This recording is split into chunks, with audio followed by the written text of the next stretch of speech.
Hello, my name is Marcus. I'm the compiler of a collection of therapy quotes entitled 1001 Windmills of the Mind, a collection of quotes taken from what's often called the psychodynamic or the psychoanalytic perspective, which long ago, as I understand it, was referred to by some as philosophical medicine or narrative medicine, helping one to be their own narrative medicine practitioner, their own story doctor, their own existential detective, their own psychological detective, their own trauma detective. That's what we're trying to heal from.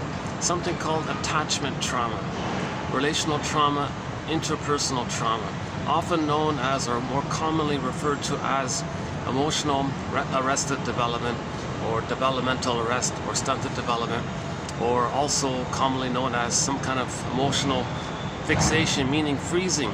Freezing up takes place. Okay? If the child doesn't get his needs met, his developmental needs, okay? First, if he doesn't get his needs met, he'll create a signal about that. That's called his feelings. So he'll cry about it or show distress, displeasure of some type, fear, anger, shame, helpless, hopeless, powerless. He'll have his feelings. So F and N is linked. Let's keep that in mind pretty much throughout. F and N, needs and feelings. So in general, if the baby's needs are met, he'll feel pleasant, joy, can run the console. Needs unmet, he'll feel displeasure, etc. So for the child's emerging self, okay, he's born, his sense of self, his ontological self, his identity, his connection to himself, his embodiment, his I feel love for I amness, his pleasure of being in his home, like that kind of self within, right? It's emerging, it's developing, it's emerging self, has needs for that.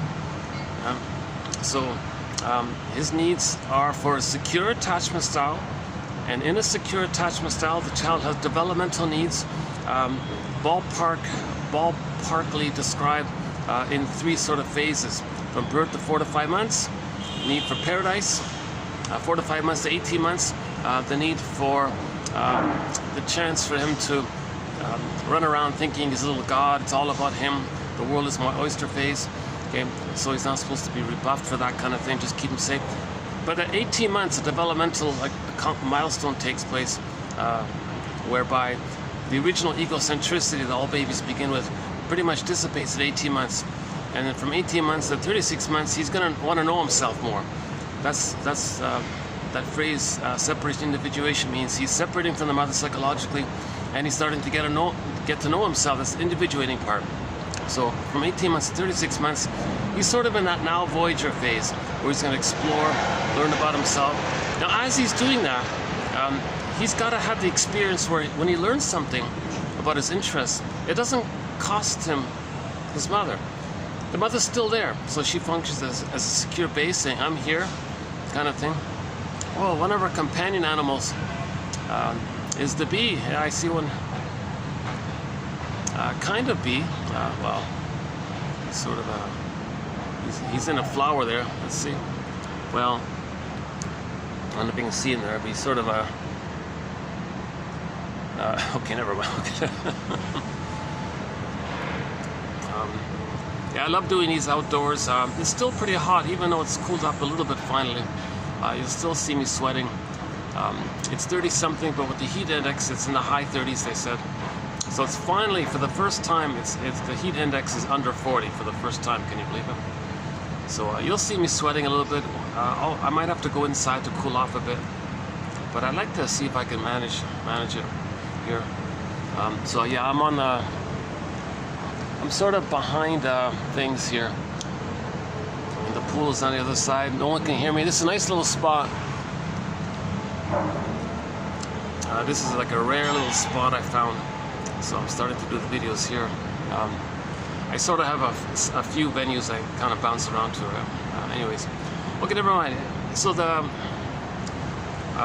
so that's one. Actually, that's one of our threads or topics in our in this series. Now with 2,000 pages. So we now have 2,000 pages of advanced self-help quotes from the psychoanalytic orientation.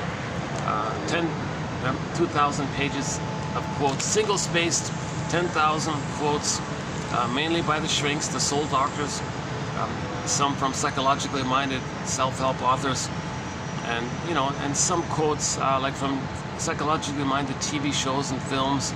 Some little poems here and there, maybe some fun stuff here and there. But the vast majority of the quotes come from the shrinks. Now, my disclaimer: I'm not a shrink myself, nor have I been analyzed. So I'm picking quotes that I kind of get. I only have a BA. Keep that in mind as well. My disclaimer: I only have a BA. I'm not a shrink, counselor, social worker, analyst, doula, midwife, nutritionist, etc. I'm the compiler of the quotes. I'm finding the quotes. And if they fit Grice's criteria for communication of relevance to the topic of how to be your own story doctor, quality in that it's clear and it's helpful and we're learning, and maybe if 1 out of 10 on average might give a person a little aha, a little relief, a little inspiration, I would say that's quality. That's very subjective, of course. And the quantity, yeah, not too long, not too short. Occasionally there's a longer passage, but mostly it's like this. Yeah, this is pretty typical, yeah. And then, the manner, yeah, sure. These are soul doctors. They're very much on this so-called journey of self-discovery, journey of healing. So they're coming from that kind of place of know thyself. So this whole know thyself's been around for thousands of years. For example, the ancient philosophers, they were also emphasizing the importance of knowing thyself. I think Confucius would call it self-enrichment or self-cultivation or something. And one quote of his is in our thread on projection. So almost 3,000 years ago, on the topic of projection, Confucius said to his students once, "Dear students, let me share something with you here, students. I want to share something with you." When I'm in a party of 3, I always have 2 teachers. To the one I admire, I want to learn from him and emulate him and kind of, pick up and be inspired and kind of broaden myself by him, see him as a mentor, as a teacher. To the other in whom I see traits that I don't like, I search for those very same traits in myself. So that second part there, Confucius was talking about projection. Because the idea about projection is the psyche wants us to be complete and whole, healing and wholeness.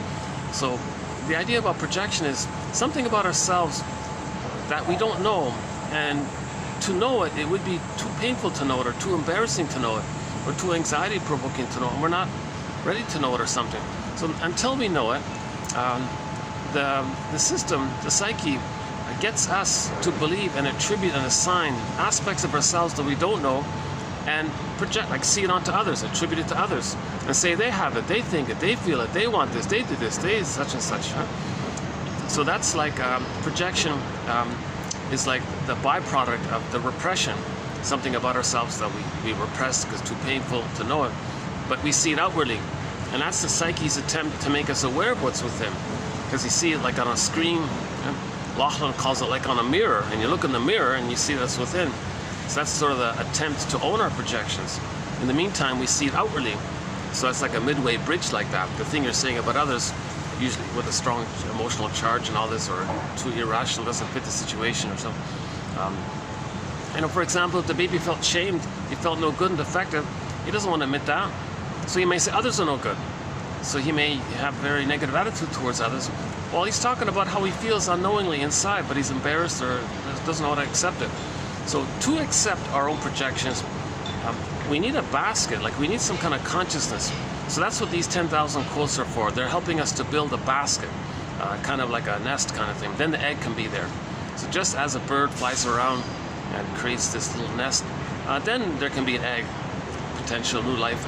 Well, likewise, we need to kind of strengthen our ego, enhance our ego, build the ego, like these construction people. They're building that building, which I don't know if you can see it, but there, with the cranes there. So just as they're building that building, which when complete will house people, well, likewise, we want to build a set of, 1,000,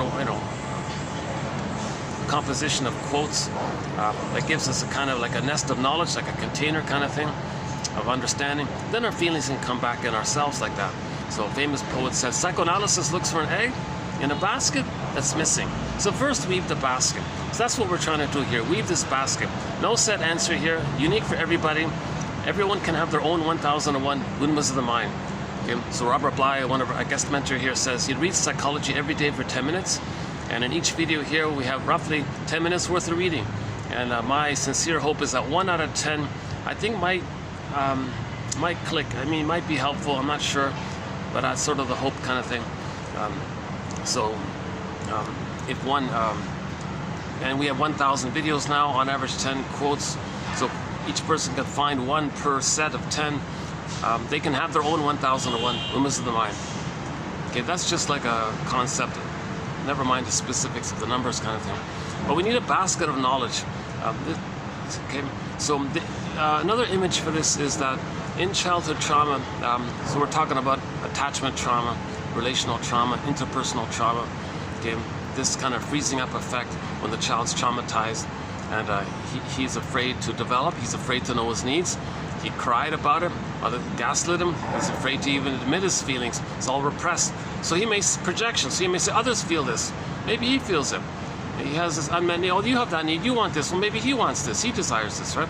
So he might be projecting all the time, and because he's frozen inside. So the projection is to admit that it's with him. If we can admit that it's with him, that's like self-compassion, self-recognition, self-understanding, self-empathy. That we're seeing ourselves, that means we're containing ourselves, that's the basket, then the feelings can come back kind of thing.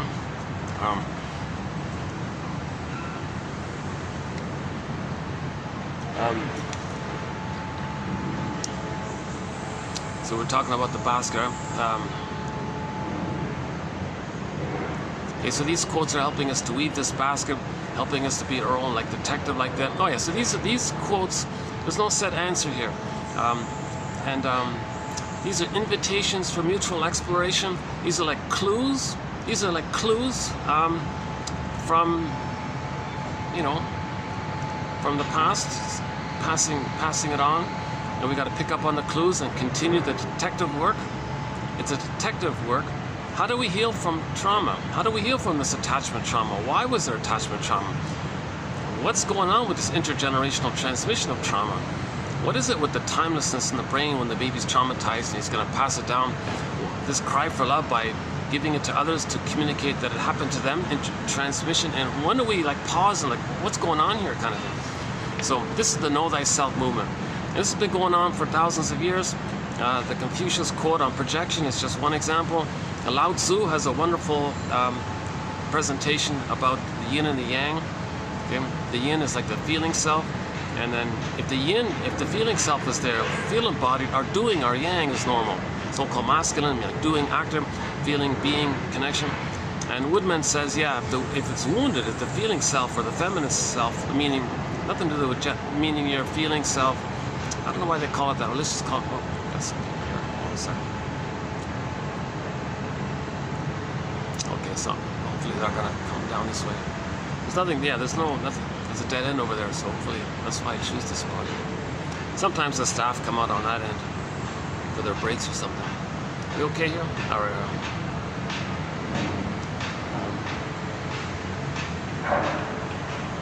No, I've checked it.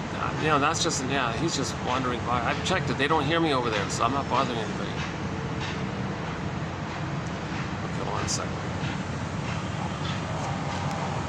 Let's let these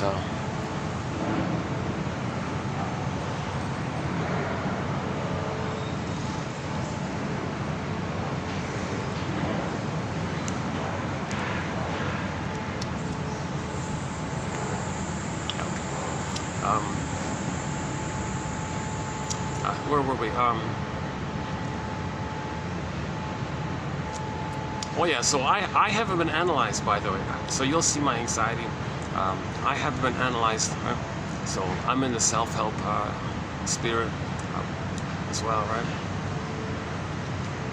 And by sharing it, I'm kind of learning it myself, right? And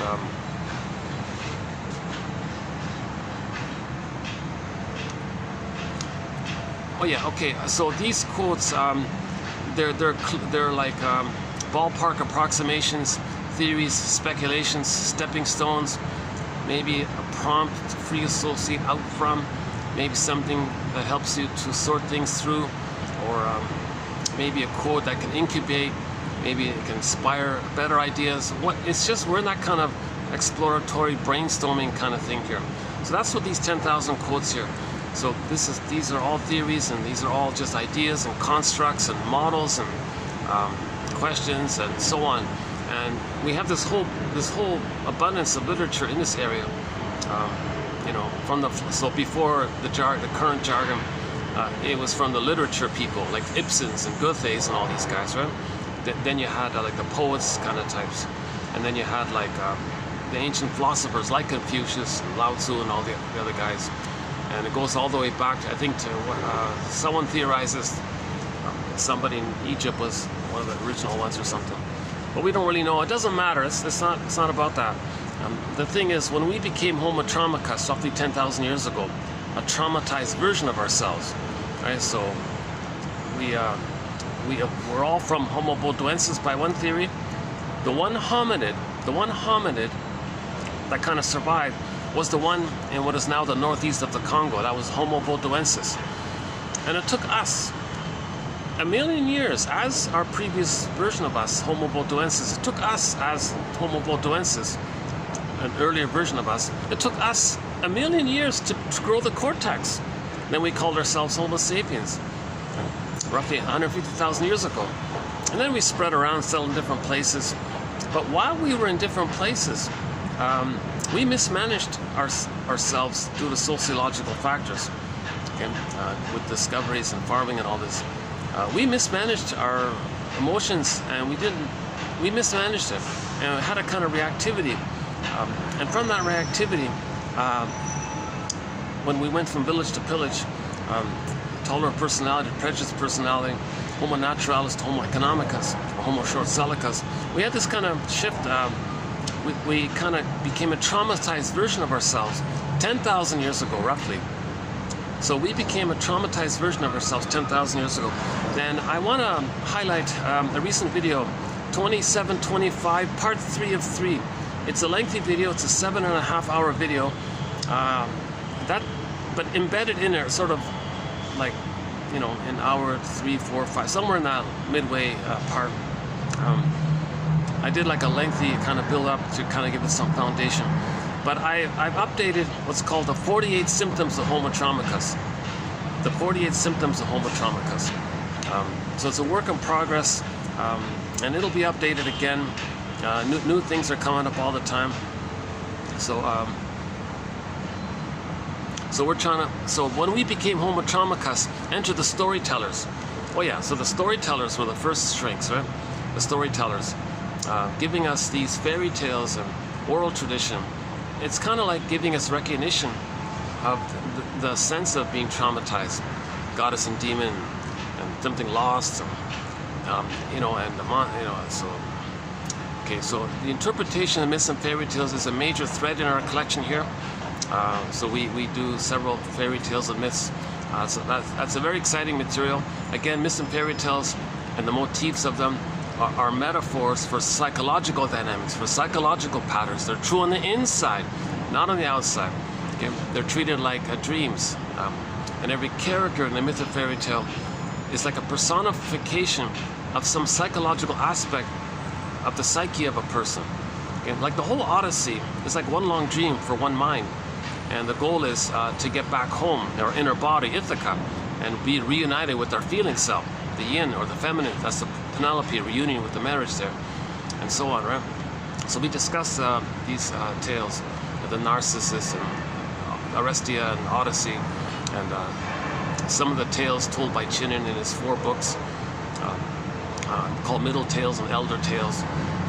Robert Bly's, a few of his, Iron John, recently was his take on the Grimm's tale, Faithful John. See, Faithful John, that character means our embodiment is faithful to how we treat ourselves. And what happened to Faithful John in that story? Because the protagonist ignored him, was traumatized. What happened to his feeling self? Faithful John, or his inner life became a statue.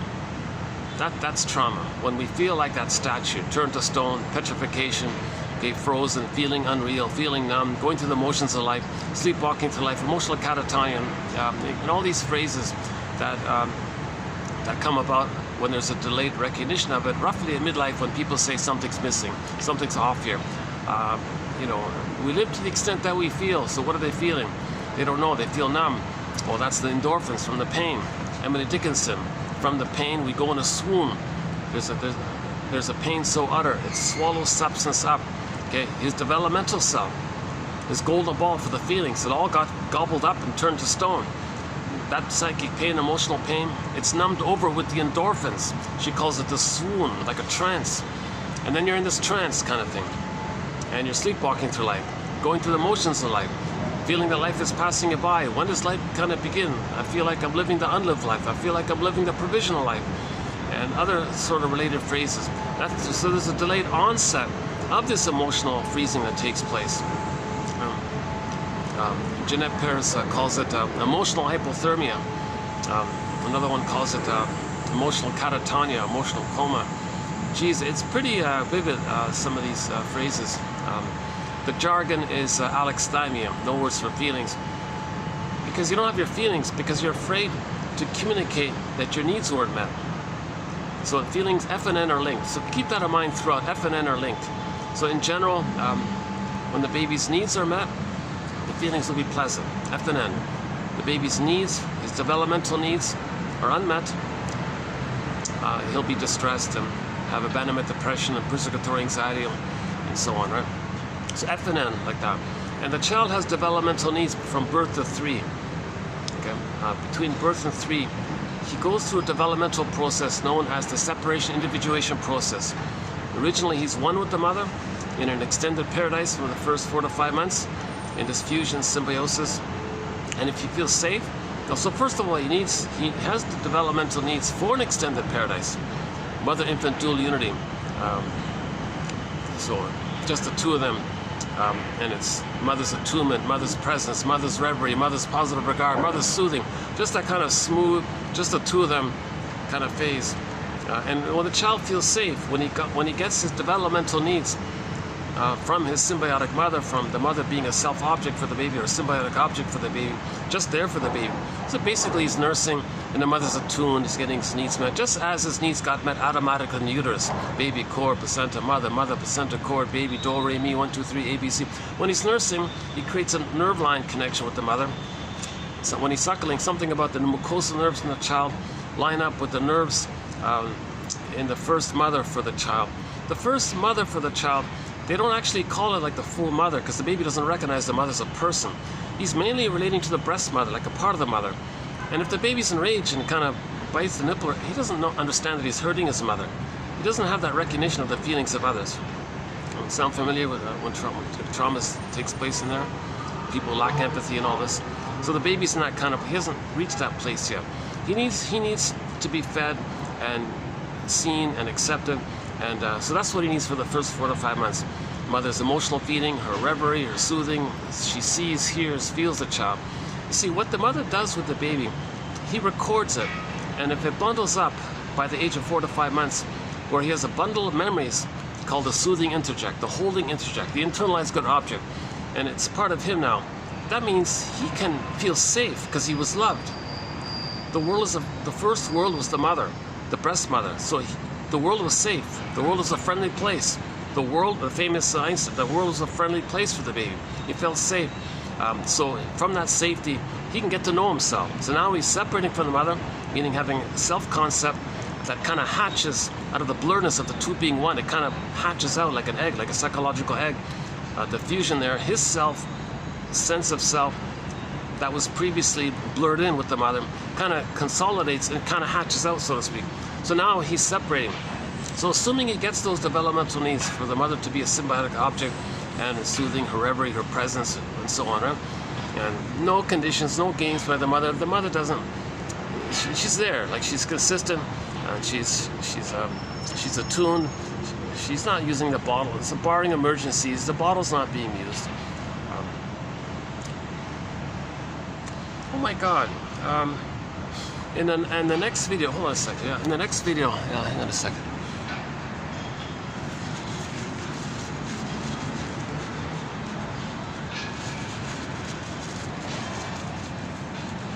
Oh, I love the bamboo here, yeah.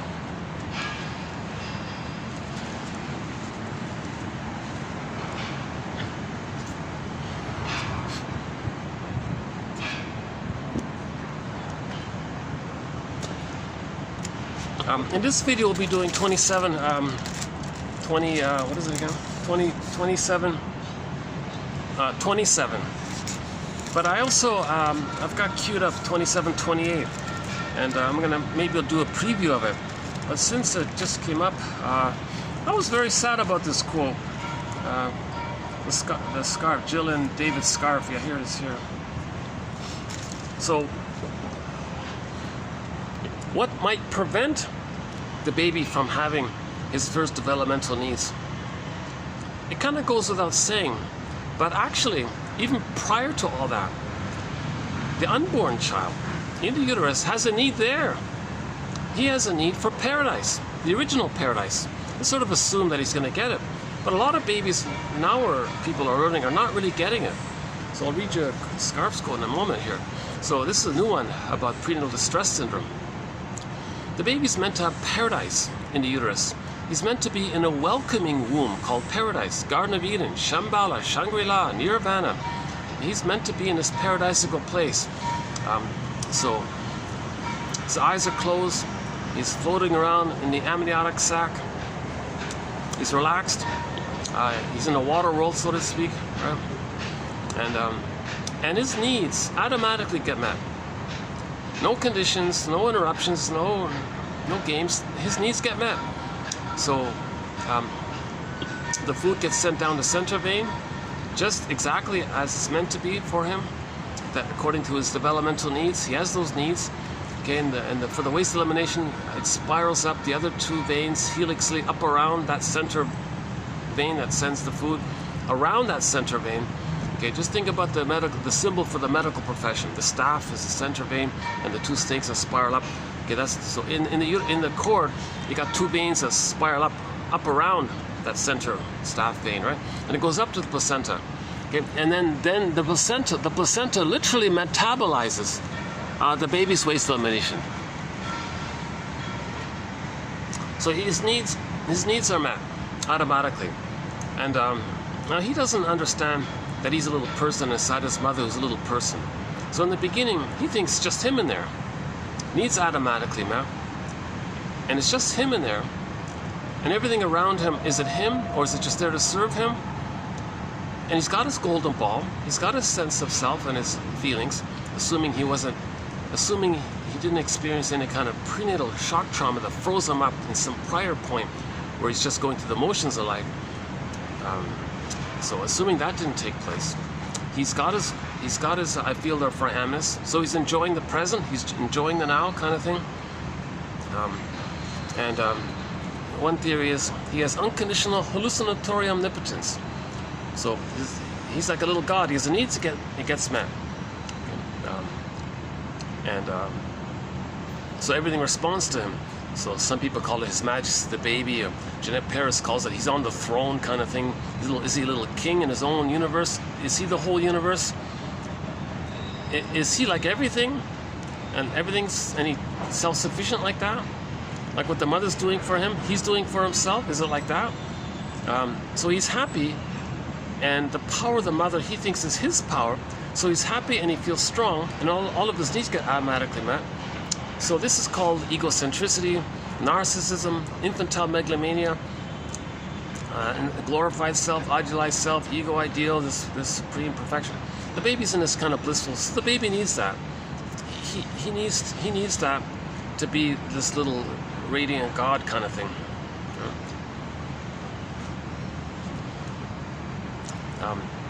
So that's the paradise in uterus. Hence that joke. We spent the first 9 months of life trying to get out of the womb, and the rest of our lives trying to get back in because it was so blissful in there, it was so happy in there, right? So he was in paradise kind of thing. Now, and again, it's all smooth and rhythmic and all this. Now, if he's, there's a book called Knowledge of the Womb. I was lighting it. One second. Sometimes the sun moves around on me here. He's if he experiences prenatal distress syndrome,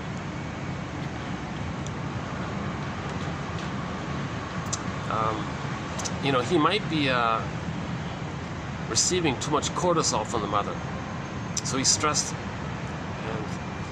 So the mother's cortisol, they're saying it can enter into the placenta down the cord to the child. Now he's getting this adrenaline and stress hormones from the mother. It's not even his. If the mother's stressed, and the baby might be stressed by that, and there might be reactivity like that. That's prenatal distress syndrome. And then if he's so excited, he might start kicking or something. And then the mother says, "Hey everybody, feel my belly. Little Junior here is going to be a soccer star." Okay, nonsense. She's so misattuned. The baby's under stress. He shouldn't be kicking. One mother went to the heavy metal concert, and he was kicking in a panic, and she didn't realize that the cord was twisted around the poor baby, and he wasn't breathing properly, and he was in this panic of trying to unravel the cord so he can breathe properly. So he was experiencing prenatal distress syndrome. Okay. Now, when the baby's enraged like that, he'll see the cord, the placenta, 3 veins. He'll create an image of a sea monster. He's in the water world, right? So he'll create a sea monster, okay, like a Loch Ness monster with 3 long necks, and it's enraged and it's hurting him because he's enraged. So the cord and the placenta blurs it up, makes some kind of monster image. He projects his rage onto that image, and he's biting his rage. So the cord, the sea monster image in his unconscious is hurting him. So in the Odyssey, we have a scene like that where the sea monster was eating the people, and Odysseus had to like navigate that kind of thing, right? So we talked about projection in the last video. Actually, in many of the recent videos, I've discussed a fair bit about how the baby projects his feelings of rage and unmet need, which becomes oral greed, onto the concept of the mother, and morphs the image of the mother as a devouring monster that wants to eat him. Okay? It's not real, it's not true, but he can't know his rage and oral greed. So as a trick, he attributes it to the mother to not feel that it is within, but he can't feel it that it's within. So to trick himself through a selective disattention called denial, but then when it's repressed, it's projected. Right? So he'll see the mother like the Cyclops in the Odyssey. The Cyclops was eating the people, right? Laestagonians, all these frightening monster characters that wants to hurt the protagonist. That's not real. That's like an artwork or a symbol, a morphed image to hold or represent the baby's image that he created when he infused his feelings into the image of the breast mother and created that image. That's as part of his projection, to trick his amygdala to stop sending him so much stress hormones. He says the mother's that, not him. The amygdala says, oh, okay, he's okay then. He has no needs, he has no feelings, he's not enraged, he's not hungry. The mother is. So the amygdala is tricked somehow when he does this kind of thing. It's called a defense mechanism. So defense mechanism, a major topic here. Defense mechanisms are psychic defenses, or operations of the mind, maneuvers of the mind, mental mechanisms. So the baby, how does he adapt when the mother's hurting him? He's got to do stuff in his mind. That stuff he's doing is called defense mechanisms, right? Projection being one, okay, repression, so denial, projection, and splitting's another, so okay, and so on. So I just in the next video, so let's do a preview of a quote for the next video. Another example of prenatal distress syndrome. I didn't know this about. So Jill and David Scarf, we don't have too many. You know, it's funny. They write a lot about object relations theory, but we don't really have too much of their quotes for some reason. Yeah, they're not the most sort of. They're pretty dry in their writing. They're pretty dry, right? But anyways, so here's another example of prenatal distress syndrome. So what I'm trying to say is the baby needs a welcoming womb. If he has prenatal distress syndrome, when he comes out looking for the extended paradise, if he's so distressed within, he's very vulnerable to birth trauma. If there are complications at birth, So he may experience birth trauma because he's in such a weakened state while he was in the uterus. He comes out and he's like shock traumatized by the birth given to the mother. And the mother, well, she can, if she's really if she's able to manage to create a secure bond with the child, the mother can heal the child's prenatal trauma, prenatal distress syndrome, birth trauma. The mother can heal all that because things are still malleable. The neurocircuitry is very malleable, so the mother can heal these things. But you got to get the attachment like that. But it'll be easier for the mother to give the baby secure attachment style if he comes out kind of, you know, strong and trusting and not too wounded, and the nerve lines can line up easily when the baby's suckling. If he's hurt by the mother in the uterus and hurt by the mother in the delivery, he may be afraid of his mother afterwards, and he's in a really distressed place, and he's going to become colicky and all this, and afraid of his mother, needs her, afraid of her. He'll freeze up inside. He'll survive physically, but as emotionally, he won't trust. Basic trust was broken, that kind of thing. So, okay, so the first thing is he needs a welcoming womb. He needs paradise. So here's an example of, here's another example of prenatal distress syndrome. It's about some mother. The unborn child was called Margaret. It's always fictional, right? Let's just read it here. Okay, the mother had unrelenting migraine headaches in the last trimester with Margaret, for which she became, so the mother became medicated with Tylenol with codeine. Okay, imagine now. Here's the surprising thing. As a result, the baby was born addicted. They're saying that the baby became addicted. While in the uterus, he became addicted to the codeine part that's within the Tylenol that the mother was taking. And then when the baby was born, okay, the baby had to go through like a withdrawal. He had withdrawal symptoms. He was panicking because he was an addict inside, and now his supply is gone. So now he's in withdrawal syndrome. Can the mother soothe the baby? But she couldn't, because the mother wasn't able to soothe the baby while the baby was going through withdrawal symptoms. So there's a good example of prenatal distress syndrome, making it difficult for the mother to provide a secure attachment style. Because the baby was, according to this, the baby was like addicted or something. He came out and suddenly he was cut off. The supply was cut off, right? Because the codeine was going down the cord, the placenta, into the cord, into the child. So he's born, the cords are moved, right? And the supply is gone. Now he's in a withdrawal symptom. So he's like, you know, like anybody in a withdrawal symptom or something, right? So now he's extra distressed.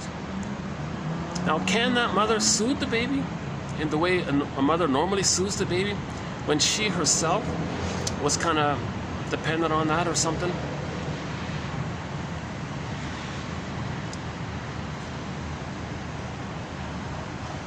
So her normal soothing capacities wasn't enough to soothe the baby while the baby was going through withdrawal symptoms from the mother's Tylenol and all this. So she couldn't, she failed, she couldn't do it, okay? So that's attachment trauma. The baby couldn't securely, meaning the baby couldn't securely attach to the mother and get his needs to be soothed by the mother.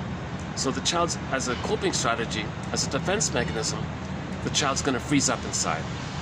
His emerging self, his identity, okay? And then when needs don't get met, you try to express your feelings, so he's going to cry or something. Baby's crying. Mother says, I don't know how to deal with this. So double insult, needs not getting met. F and N, feelings and needs not getting met. Feelings being gaslit or ignored or whatever. I feel therefore I am. Feelings and needs. the needs for the identity. I feel, therefore I am. So the whole child's feeling self, his iron, the faithful John, or narcissism, echo, his whole soul, his whole inner life, his embodiment, turned to stone in one metaphor, became a statue, or froze up, or petrification, another common image, or feels unreal like the velveteen rabbit, or feels wooden and flat like the story with the, some story about a woodworker guy took out a block of wood and carved out like this little boy or something, and then he was like praying and praying, oh please let this boy come to life. So the child felt like that wooden toy, right? And that's a trauma. That's what we're trying to heal from. Now, during the time of that trauma, the child creates neural pathways that records it all. And we got to study this we got to study what kind of mapping or what kind of memory network did he create? What kind of false beliefs did he create? How did he adapt? What defense mechanisms did he use? That's the study of all this. Right? So the interpersonal with the mother leads to the intrapsychic. Okay, the mapping, schema, blueprint, schema, script, working model, endopsychic structure, architecture, some kind of memory system, CCRT, core conflictual relationship theme, RRP, role reciprocal procedures, the psychic templates of relational units. The splitting, is fusion still there? Is the child doing either or and flipping it in a panic because he can't accept one or the other? So we got to study how the child coped with that trauma, because the way he copes with that trauma, the use of various defense mechanisms, so-called archaic, quote-unquote primitive defense mechanism, whatever he used, if the mother didn't change her ways, and and the baby stuck with the use of what's called the paranoid schizoemotive experiencing, which leads to one of the stinger personality patterns. If he's kind of stuck like that, then later on we need a flashlight. We need a flashlight in the unconscious. Okay. So these 10,000 quotes we have are like little flashlights, little lanterns, helping us to have night vision, unconscious, dark. We need night vision. So these 10,000 quotes, I think we can, to borrow Jeanette Paris again, she says, are giving us night vision. We need to see which defense mechanisms. Another way of describing this is that our behavior in the present, we're meant to observe it, and our behavior is due to the inferring mind. The unconscious, or the non-reporting brain, or the unconscious self, the secret self, the double self, the second self, the shadow soul, the shadow self. It's the one who walks with me, who's not like me, who is me. Someone's living my life, I know nothing about him. Literature is the motif of the double self, this denied self, repressed self. It's a metaphor for the non-reporting brain. It's meaning the implicit memory system, the pre-verbal memory system, the pictorial timeless in there, Alice in Wonderland, flip-flop. It's a different world in the primary process mentation. Okay, the cat and Alice in Wonderland, yeah, it's mad in there. Don't expect, it's not normal logic, and it's not really even, you can't even call it logic. All this topsy-turvy, up is down, left is right, this kind of chaoticness.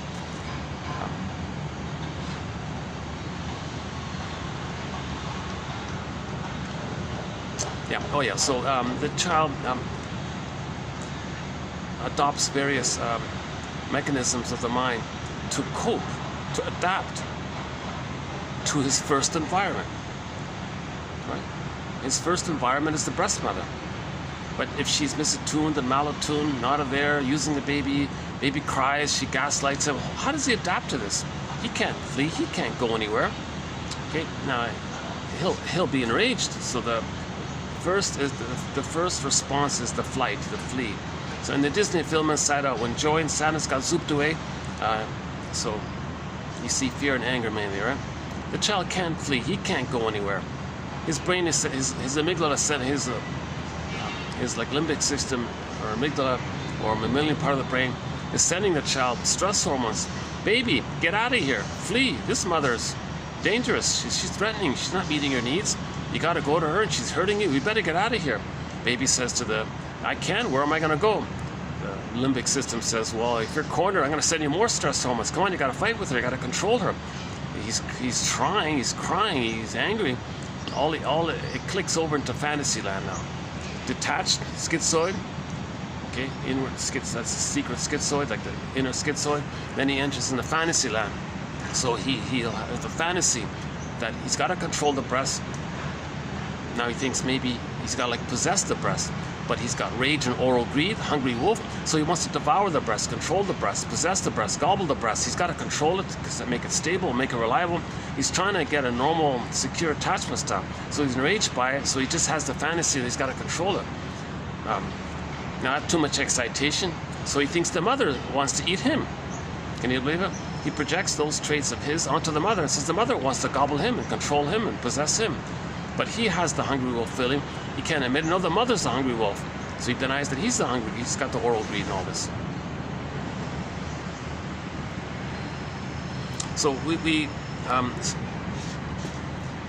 okay, so these 10,000 quotes are giving us little lanterns. Little lanterns. The image for this is the front cover of Marie-Louise Bonfrance's book about fairy tales. You got the lady Vasilisa. Yeah, Vasilisa was carrying the lantern in the unconscious. Okay, that's us kind of seeing our defense mechanisms and so on. Oh, there's a cute bird. Oh, that's nice. I don't know if you can see him, but there's, oh, there he goes. Okay. I still don't know what these birds are called. They got a really color. They got this like a common kind of bird around here. The long tail, sort of a long black and white striped body kind of thing. Sometimes a little yellow on okay, never mind. Yeah, yeah, I love birds. Yeah, I love birds. Yeah. Well, yeah, you're seeing me sweating already, right? Yeah, sorry about that. Maybe I should see if I can cool off somewhere.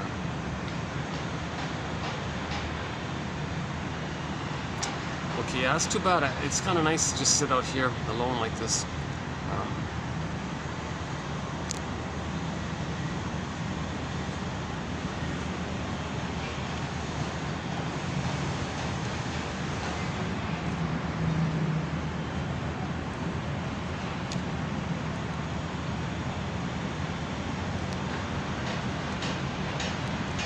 Yeah, so we need lanterns. These quotes are like little lanterns helping us to see this intrapsychic world, this blueprint, this schema. This schema, we gotta understand it. This traumatic script, we gotta understand it. Because this traumatic script, it's a set thing, our energy's in there, it's painful, and the organism is trying to, oh, there it is. So in nature, if something's wounded, it's trying to heal. Okay, so humans are wounded, we're trying to heal. So we're frozen with that script. Our energy's in there, all our life force is in there. It's repressed, it's called the id, into that script. All the energy, it functions like a puppet master now. Okay, now the id quotes, the id dash self, okay, the dream, what gives us our dreams, the force that gives us our dreams at night, to our consciousness, or the puppet master, or the iceberg metaphor. This whole larger unknown, I mean, all the child's life force, imagine that, all the child's energy, his craving, his needs, wishes, passion, Ilan Patel, prana, chi, all of his energy like that is dedicated to look for the mother. Fairbairn's line is life force is object seeking. He's looking for the first object. The first object's the breast, the nipple and the breast. Okay, the breast mother. He's looking for that kind of thing. And he's got to latch on and have a safe clicking, like a nerve lines establishment. He's got to have a proper, like a telephone cable coming that goes across. So his sensations signal, fizzle across to the mother. She gets it, she responds.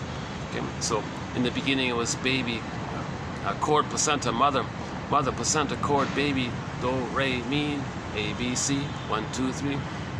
In the extended paradise, it continues. Baby nerves to the mother through the nerves again. The cycle, baby nerves, mother nerves, baby nerves, mothers. It's something like that. It's gotta let the music play on, sings Barry White. I played a Barry White song. Let the music play on. Called Reverie and Attunement, Positive Maternal Experience, etc. Extended Paradise, etc. Let the music play on, right?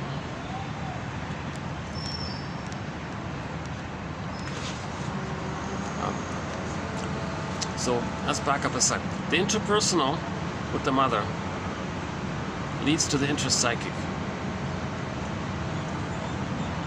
Kant calls it a temporal spatial spectacles. And through those spectacles, he sees the world through those spectacles created by the first world. The baby's first world was the mother. He was in pain. He had to adopt. He had to adapt by creating all these tricks of the mind called the paranoid schizoid mode of experiencing, the paranoid schizoid position, the paranoid schizoid mode of operating, projection, denial, reaction formation, doublethink, translogic, projective identification, rationalizations, hocus pocus, double focus, auto hypnosis, negation. Oh boy, yeah, he's got so we study these defense mechanisms. These defense mechanisms are like a pathways to keep him frozen inside. That's the trauma. He lost his feelings. We live to the extent that we feel. It's called alexithymia. What's the point of getting 10 PhDs and 10 awards and 10 medals if you can't feel alive? You're still frozen in the past. You feel like life is passing you by. Just sleepwalking through life now. We're missing something, huh?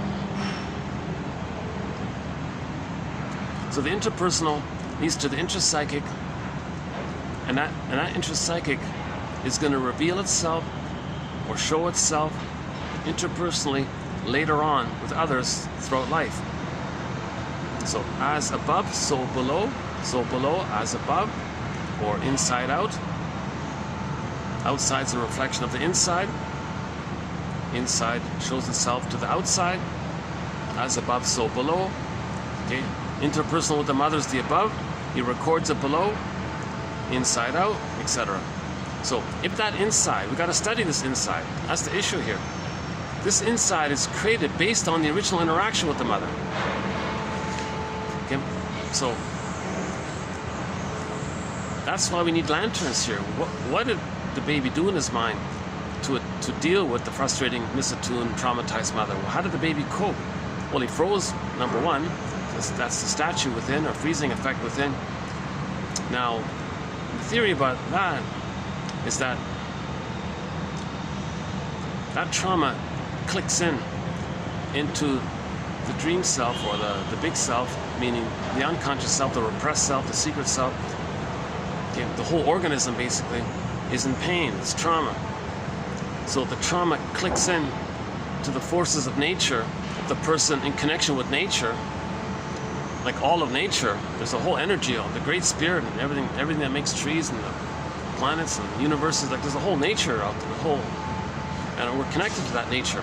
So our connection to the nature and us, it's going to try to heal us. It wants to heal us. Now the baby doesn't understand time. Now here's an interesting theory. The trauma clicks in. Oh, mother, gotta cry for mother's love. The trauma said didn't get love. Well, I gotta get mother's love. No time. So he's always crying for mother's love. He didn't get it, but the trauma's still there. No time, crying for love. So the urge to heal is the cry for love. Okay. The baby's urge to heal is the cry for love. Now, but he was traumatized. You can't erase the past. You can't erase that trauma. It's set there, right? So the compulsion, it's called repetition compulsion. He's going to cry for that love, thinking he's still in that place. Although on another deeper level, it's clicking in the repetition compulsion. Okay, now you can imagine like a Victrola, a music 45 on a record player. Imagine a record player with a 45 on it. And on that 45 is that inner conflict. Baby needs developmental needs. Mother said no. Misattuned, turned to stone. So inner conflict. It's repressed. In inner conflict, the baby's wishes and the fear by the memory of what happened. It's a conflict. He has these needs, but he's afraid. Inner conflict. It's repressed. It pressed on a 45 record. Now that's called neurosis, meaning it makes the person neurotic, because they're going to go through life emotionally in a state of timelessness, infinite mourning, no time, timelessness. So all time is that time emotionally. That's why they're like numb all life, sleeping, walking through, like they're stuck in that past emotionally. So Berger's metaphor is imagine that record. Imagine a person carrying this record with him everywhere he goes, in every new situation or meeting, or every time the person sees a record player, like a turntable, with never-ending fiery ardor, he says, the person is going to spin off that tune, meaning recreate, reenact, still be in the past. The present, this is like a new edition of the past. The present is like the presenting past. Transfer the past into the present, see the past into the present. The present is still the past, but in the present, you're going to do like a staging thing to metaphorize or symbolize the past, so you can see your emotions still in the past, but even though you think it's in the present, but you're still in the past. It's all blurred up like that. So when the present is past, you're still in the past, but the present is going to be a metaphor or like a dream thing that you're still in the past. So in the present, you're going to do a staging thing and recreate, relive, okay, like actors on a stage, a psychodrama, something that metaphorizes something. How's the lighting here? Is that better? Sometimes they got awkward lighting here. Yeah, let's try this thing. Where can I get the best light? Oh, that's a little better, right? Is that better?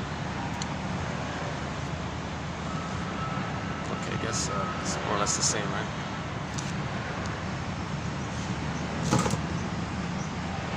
Oh boy, yeah.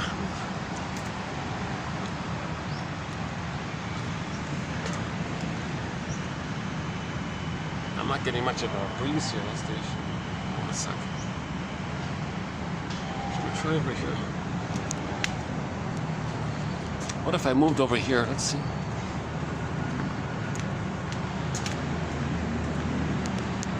Nah, it's even hotter here, yeah. Got the sun right there, yeah.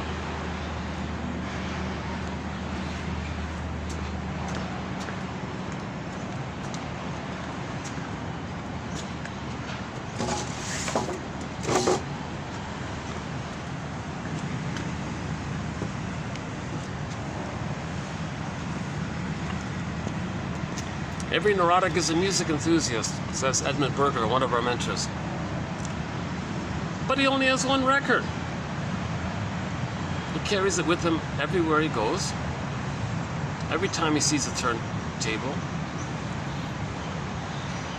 With this compulsion, never-ending fiery ardor, he says.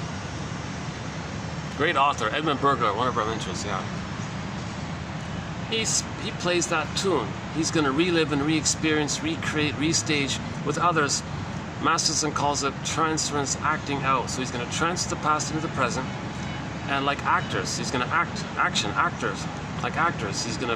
Someone's going to play him. He may play the mother, or he may play himself and get others to play the mother, and he's going to recreate and relive and re-experience, so he can still emotionally think he's crying for mother's love. So everything's love or a cry for love. It's dysfunctional because you're not enjoying the present. And to the Greenberg quote from the film, the 2010, is that right? Not a very good film, but there was a good quote in there from a film called Greenberg. Just some guy moping around all the time.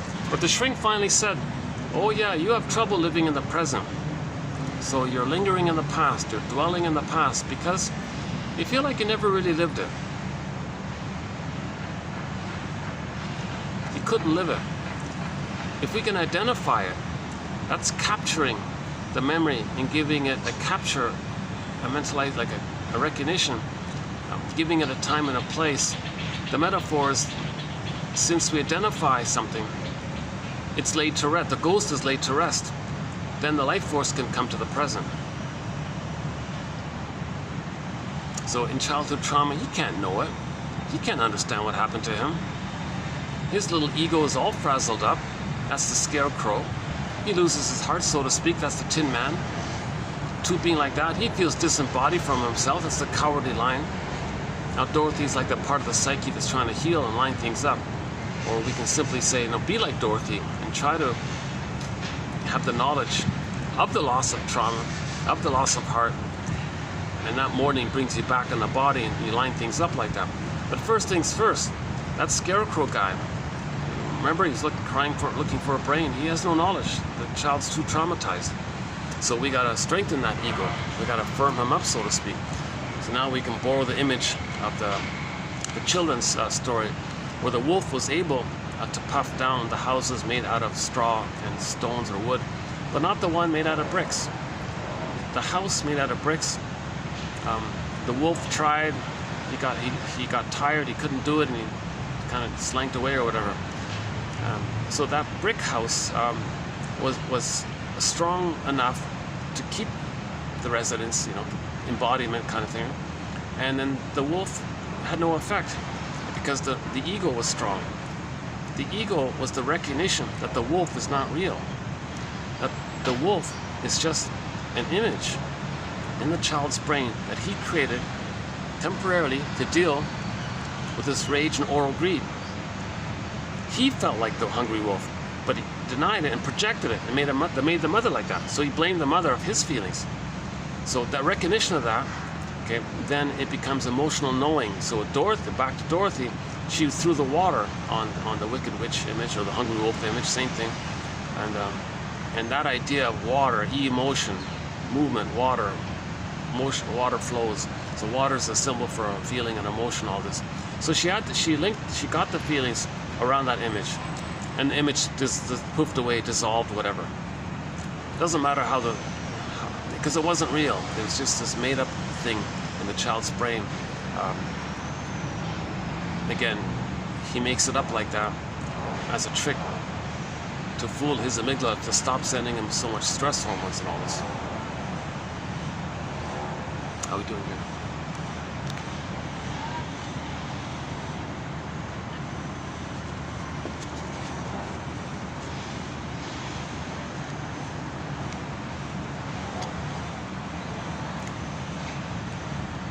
Okay, a little, okay, yeah.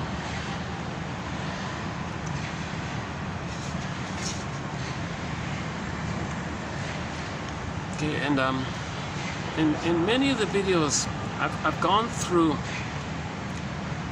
in many of the videos lately, I've gone through the two main ways the reenactment or the repetition compulsion takes place, how it looks. So I think I'm going to take a break. I won't do it here again.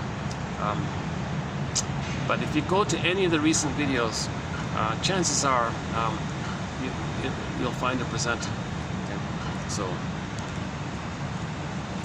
the reenactment can take two main forms. One is called identification with the aggressor, or negative magic gesture, based on distinctive personality patterns that come about when there's trauma before 18 months.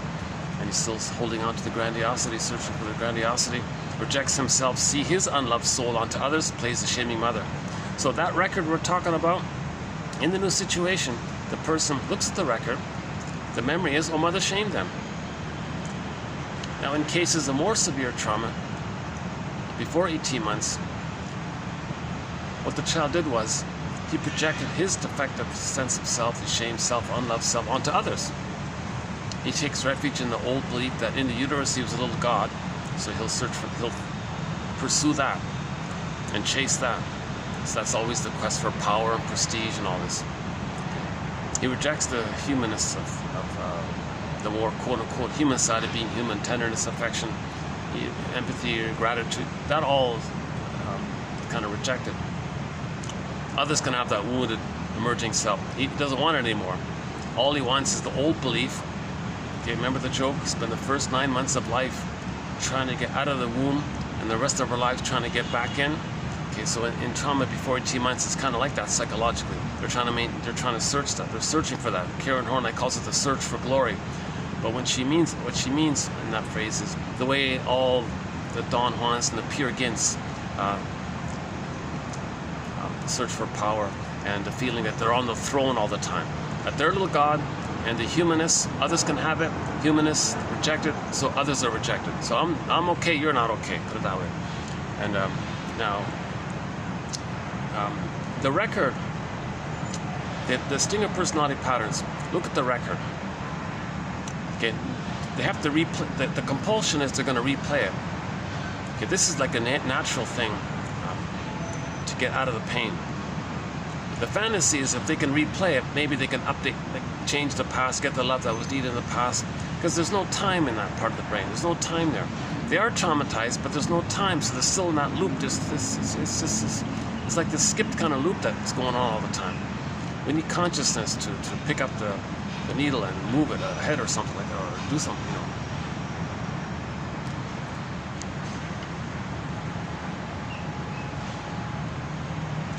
That's not the best. There's no metaphor. No good metaphor there, right? With the picking up the needle, right? Okay. So the person with the stinger personality pattern, okay, narcissistic pattern, bully patterns, Iago personality patterns, the envy-based ones, and all the more disturbed ones, which we don't really talk too much about. But maybe I'm thinking maybe we should try. Jesus Christ, especially based on what I heard this morning. Yikes. Ugh.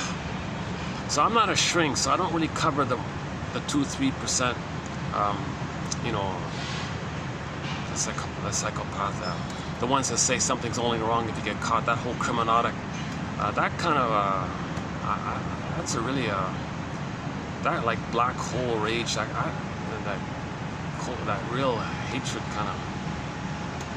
So the shrinks have to do that. What's his name, Mr. Hare or something? I don't even know if his book is any good at all. There isn't really much good material discussing that few percent. I can't read that anyway.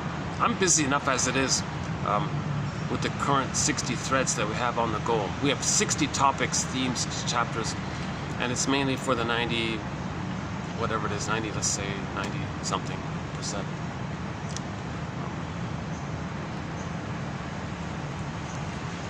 I mean, those with the narcissistic pattern, yes, they're selfish and they don't have, but there is some limits with the narcissists. But the ones who are beyond that, right? So-called incurable, Edmund Burger's idea.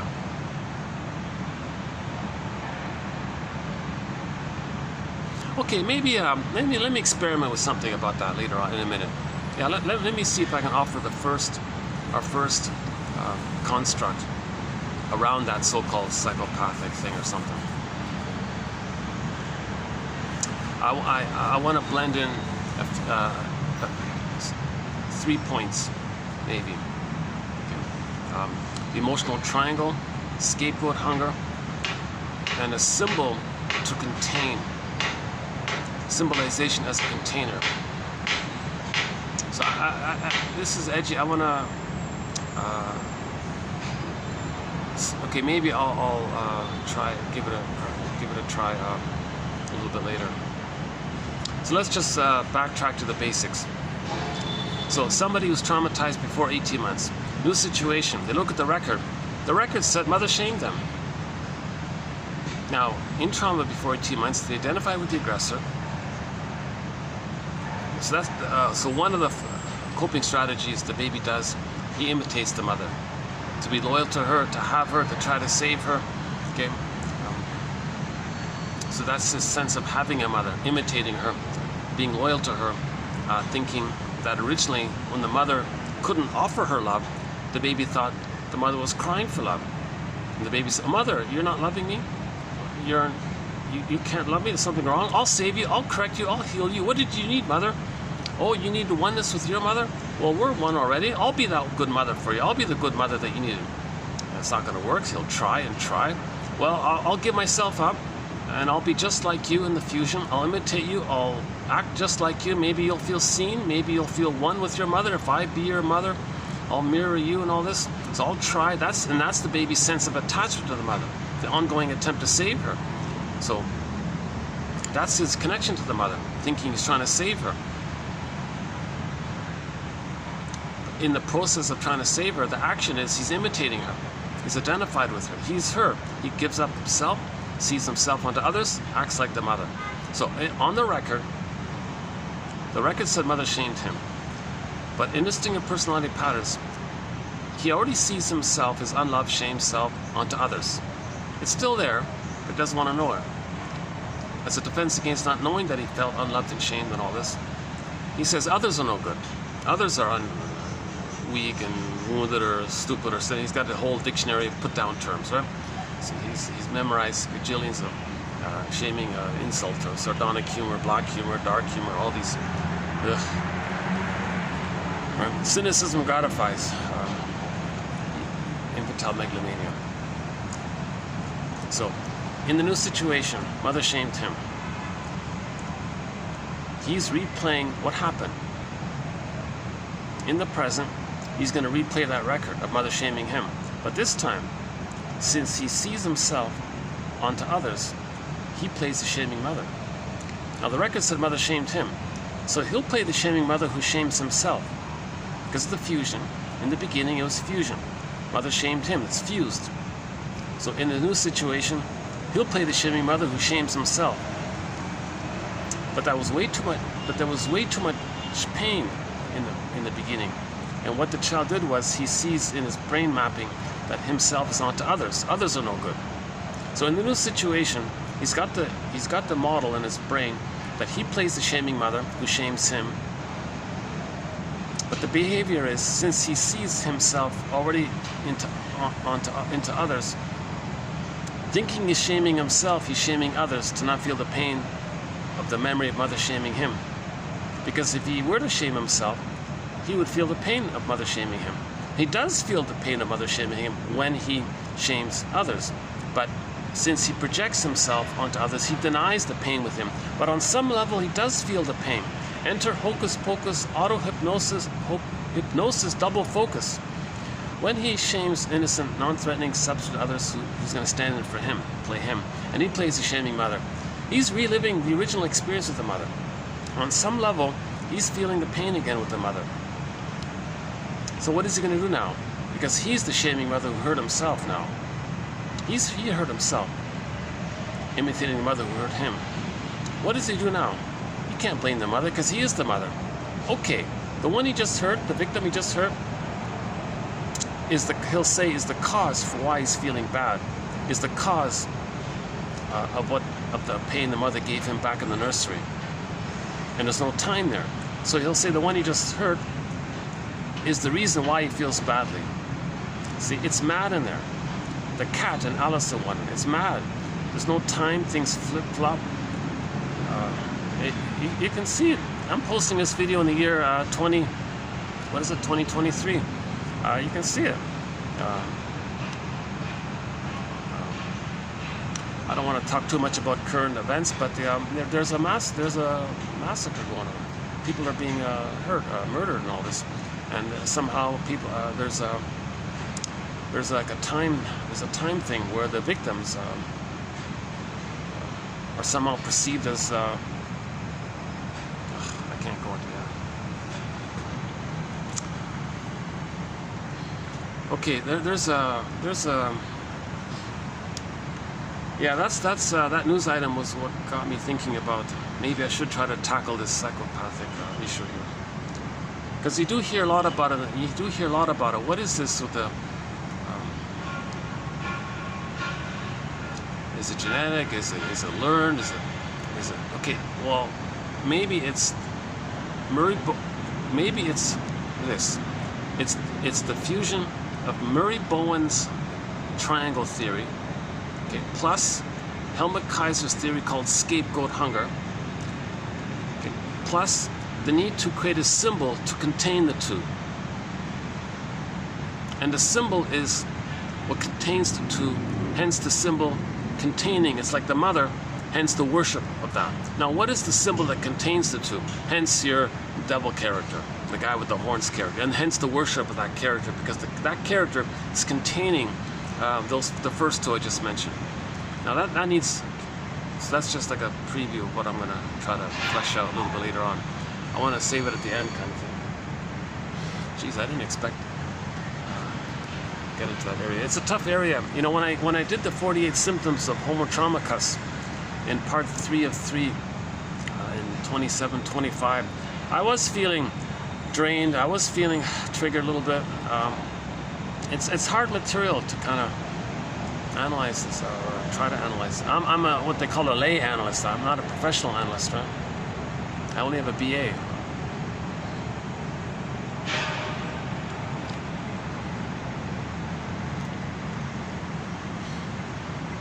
You know, I'm wondering if I should just change directions and focus on that.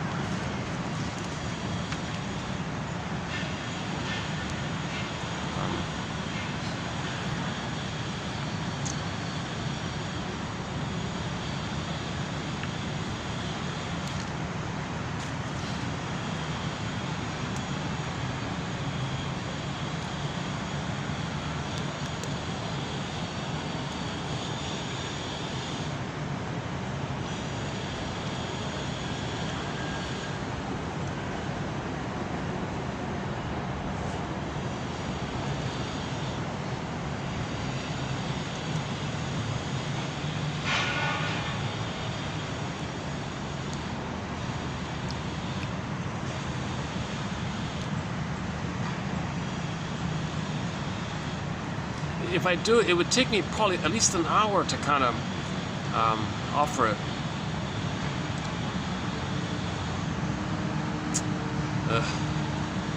I feel like I'm on a hedge here. Continue with the quotes that I'm currently on, or go off on this tangent to explore.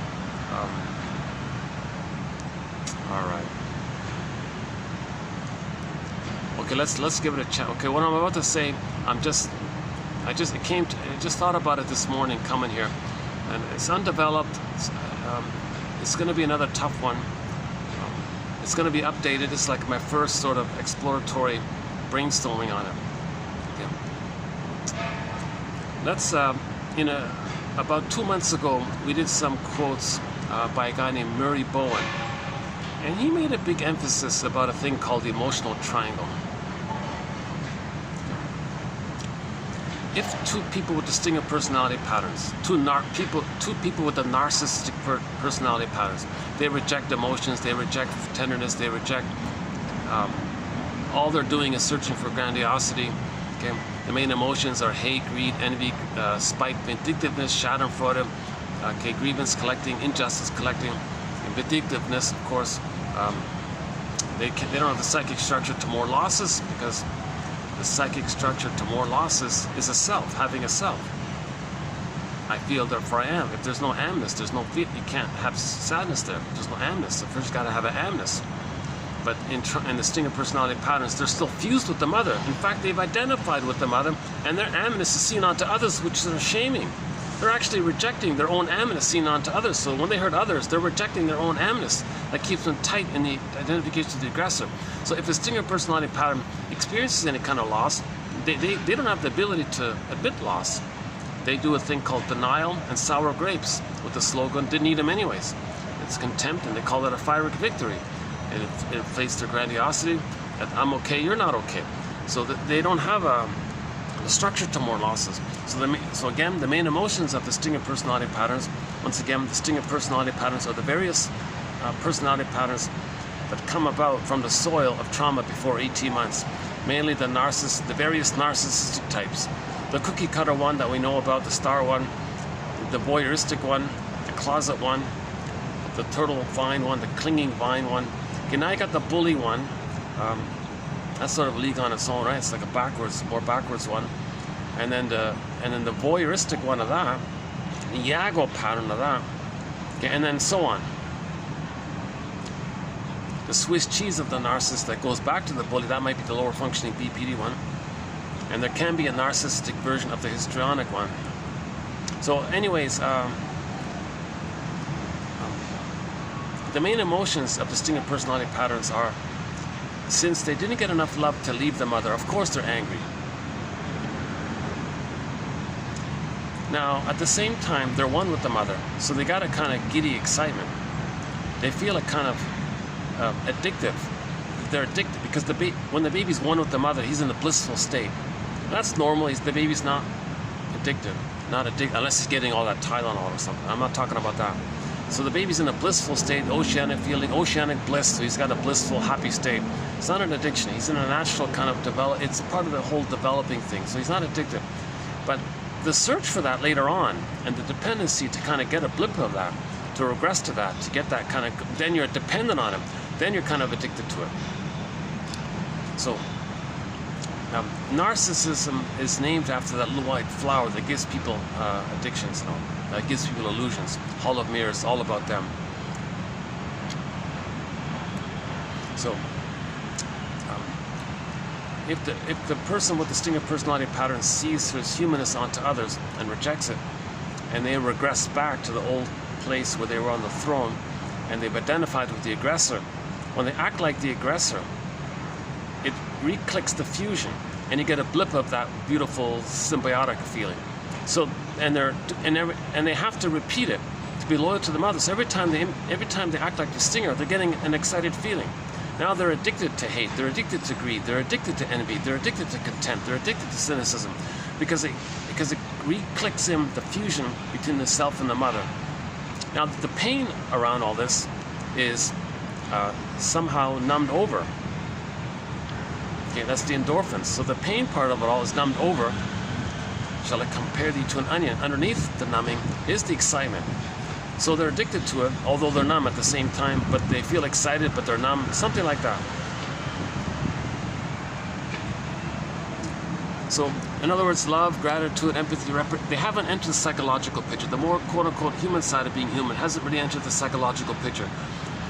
Joy and sadness got zooped away. They felt frozen inside, right? Okay, so when stinger personality, so let's just start with two stinger personality patterns. Let's just say with buddies. Let's say two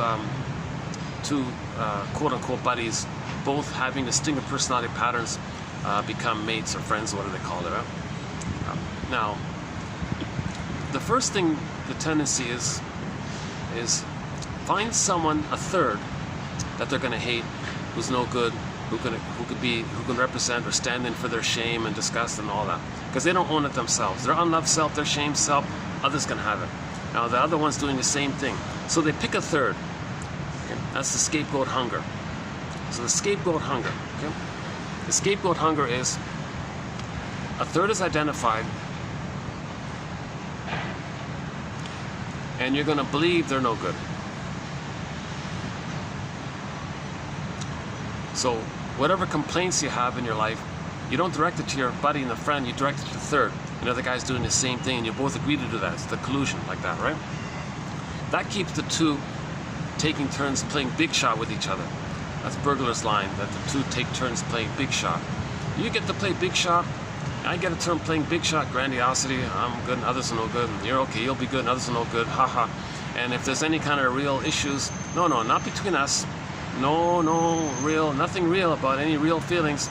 That's all shame and pain and others. It's all channeled to the third. That's the scapegoat hunger.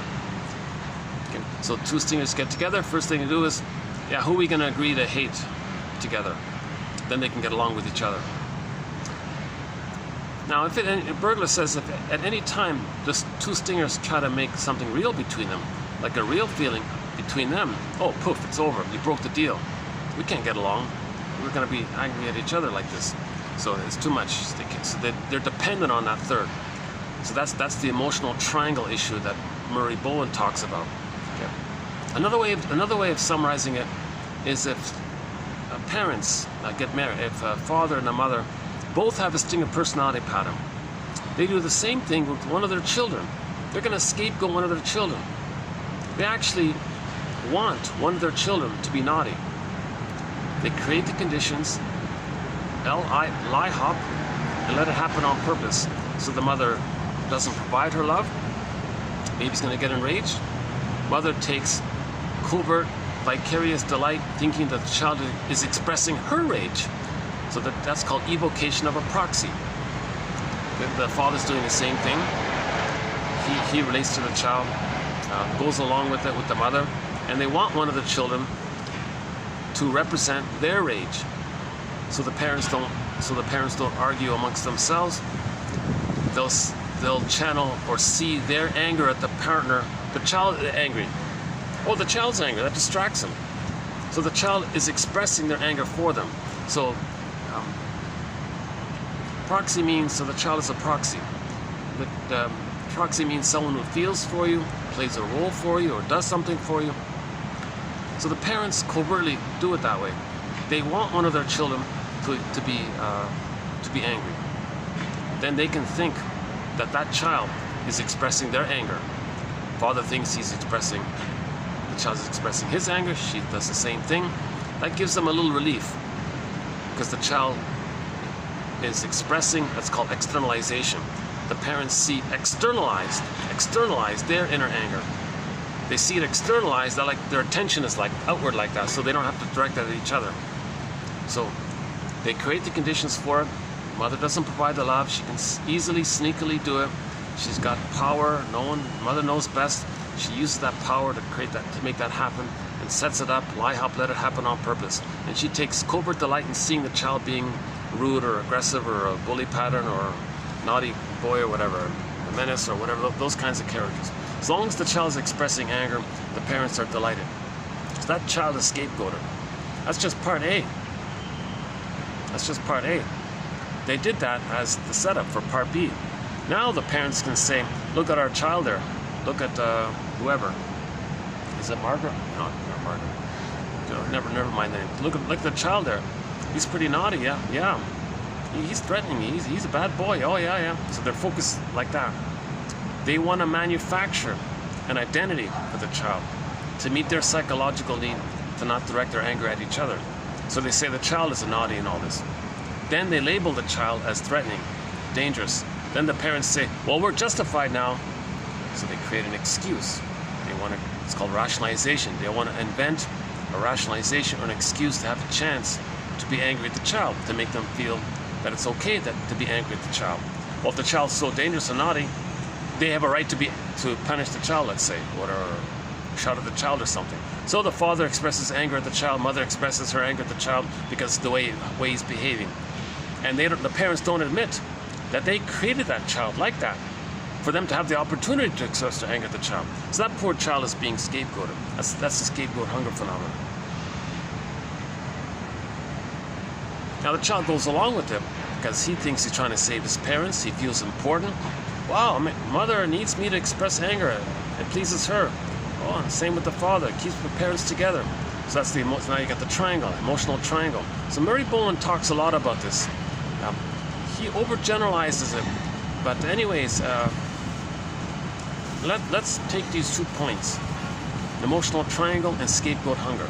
Let's consider these 2 ideas for a minute. Okay, now, in the 48 symptoms of Homo Traumacus, we talked about the plunder and the pillage. So, if the babies... Okay, I can't redo that whole thing, but let me just skip over a whole bunch of material. So, one of the symptoms is the baby believed his mother pillaged his soul, stole his land. Okay, everybody has a psychic house called a soul castle that was stolen land. Okay, baby's soul was pillaged. He was given emotional poverty. Mother didn't care. He was exploited. Now, that child's going to identify with the aggressor. He'll see his innocence onto others. New situation, treat others the way his mother treated him. So if mother pillaged him, okay, later on, new situation, he pillages outwardly as a metaphor. But it's hurtful, of course. But psychologically, it's his personal metaphor of how his mother pillaged him. So when we became Homo Traumacus, babies were traumatized for the first time 10,000 years ago. They were removed from the mother, okay? And that did it. Baby creates an image of a terrifying thing. He's got to be it, because if he's not it, he'll be eaten by it. So the slogans of the stingers is, well, my greed or your greed.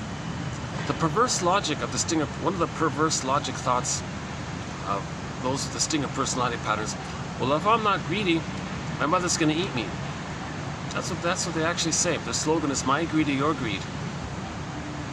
They project mother onto others. Oh, if I'm not going to be greedy, in the brain imagery, mother's going to gobble them up like the Cyclops.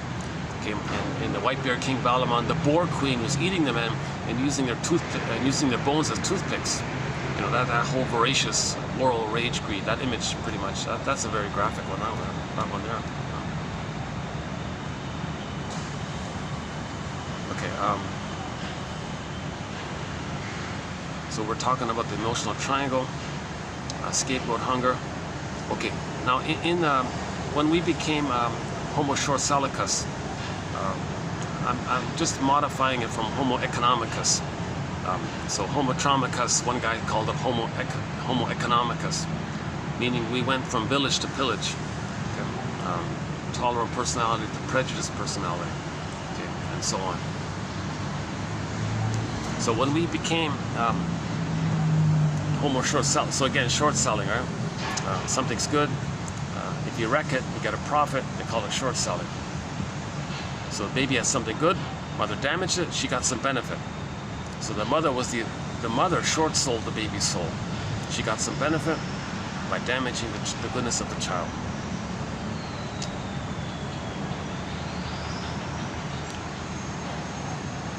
This leads to envy, hatred of the good. Baby believed the mother hated his goodness. He identifies with the envy breast.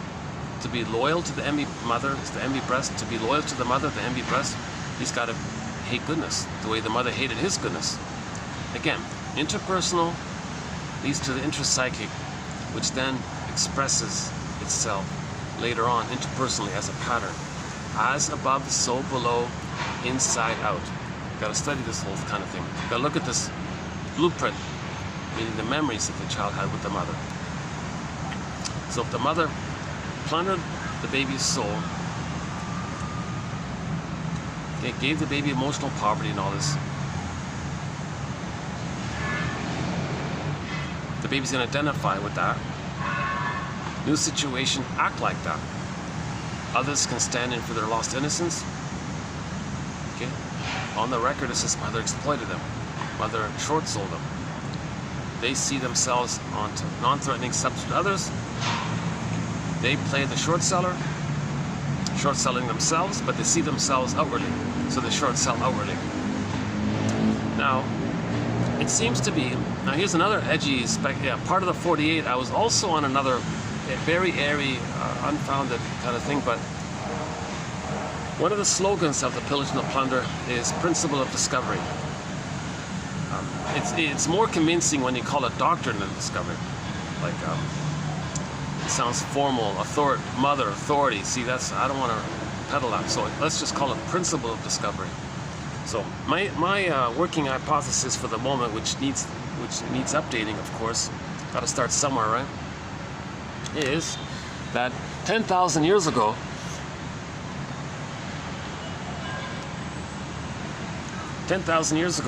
when we, as one big massive family in the northeast of Congo, okay, we're all African cousins from that family from 10,000 years ago. When we became Homo sapiens and grew the cortex, then we spread around and settled in different places. While we were in different places, some of us had more sun exposure, some had less sun exposure. And this thing called melanin reacted to it. So everybody's got melanin. It's responsible for the color of our eyes, hair, and skin tone. Okay, so those who kind of stayed in the sunny places maybe maintained that original shade of brown. No, there's no white or black. Forget this nonsense. Everybody's got like a melanin. The highest melanin is maybe like a darker brown or something, and the lightest melanin, like 1 or something, is like a lighter beige or something. So everybody's got a shade of beige tone of skin to a shade of brown tone of skin. Nobody's got white or black. So while we were in different places, the melanin changed. But it's not about that. It's about projection. While at the same time, those who lived in a place with less sun, maybe at the same time for other factors, not the sun exposure, but for other factors, the way babies were raised changed. So maybe if babies were more traumatized there, so their feelings got squelched, they identify with the squelching, with the squelcher. If in places where there's more sun, the child rearing methods were sort of more traditional, At the same time, they have a shade of brown tone of skin. It's not about that. It's about the child rearing methods. So in places where the child rearing methods were sort of like traditional, and babies were given a secure attachment style, mothers held the babies, nursed the babies and all this, and so the babies had his golden ball. He had his feelings. He had his embodiment. He felt kind of inwardly strong or something. He had that kind of inner glow or presence or strength or something, right? So you got some who are more traumatized, let's say, by the different child rearing methods, some who are maybe less traumatized, let's say. Now, it just so happens that the more traumatized ones, at the same time, lost the tan. So they develop a shade of beige tone of skin. No white. Nobody's got white skin. Nobody's got white skin. Like Jane Elliott says, nobody's got white skin. Get over this issue. Nobody's got white skin. Forget this. Everybody's got a shade of beige to a shade of brown. Actually, Jane Elliott, by the way, she has won a Golden Windmills of the Mind Award for her work, for her excellent work. She says, technically, we can even say that the shade of beige is actually a shade of brown. So we all have a shade of brown because it's based on the melanin. Yeah, why the hair, why the issue with the sun, and why some get the eyes of blue or green and the hair being blondish. Maybe it's a stress factor, maybe it's a unique combination of factors.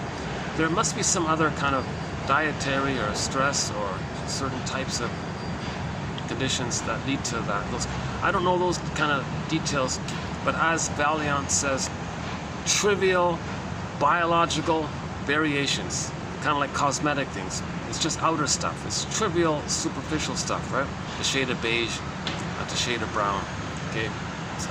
Eye color and hair color. It's outer stuff. It's shade. It doesn't change that we're the same Homo bodoensis underneath that evolved to Homo sapien 150,000 years ago. We're still that same hominid. We're all still Homo sapien. But actually, we're Homo sapien traumicus now. So we're all Homo sapien. That's the working hypothesis theory that we're Homo sapien traumicus or Homo traumicus or Homo schwarzelicus. So let's say when there was what was supposed to be a kind of reunion, let's say, when people settled in different places and over a period of time there were trivial biological variations. Then we started to travel, and we learned how to travel and invent wheels and things, and horses and all. So then we started to reconnect. It's supposed to be like a family reunion, right? But we were traumatized while we were in different places. So let's say those of the shade of beige tone of skin who had received a more traumatized way of child rearing, they experienced more of a need to identify with the squelcher who squelched their soul. Then they see people with the shade of brown tone of skin who received the original traditional child rearing, breastfeeding methods, and they maintain more of their feelings. Now there's envy, hatred of the good. New situation. Those of the shade of brown tone of skin have the goodness that they lost. New situation, they see it. The record is mother took away their golden ball. Oh, those with the shade of brown tone of skin have a golden ball? That's their lost golden ball? Now the record says mother took away their golden ball, so they see their golden ball onto those with the shade of brown tone of skin. So to be loyal to the record, to replay the record, they want to take away those with the shade of brown tone of skin's golden ball, because that's what the mother did to them, and they're imitating the mother, replaying the situation, all with the grand fantasy that somehow magical thinking they can get the love that they needed back in the nursery. It's nonsense, not making sense. Again, it's mad in there. Malice, perverse logic, psychotic logic, psychosis-like thinking logic, trance logic, whatever it's called. It's not even, don't even use the word logic. There's no logic in there of any kind.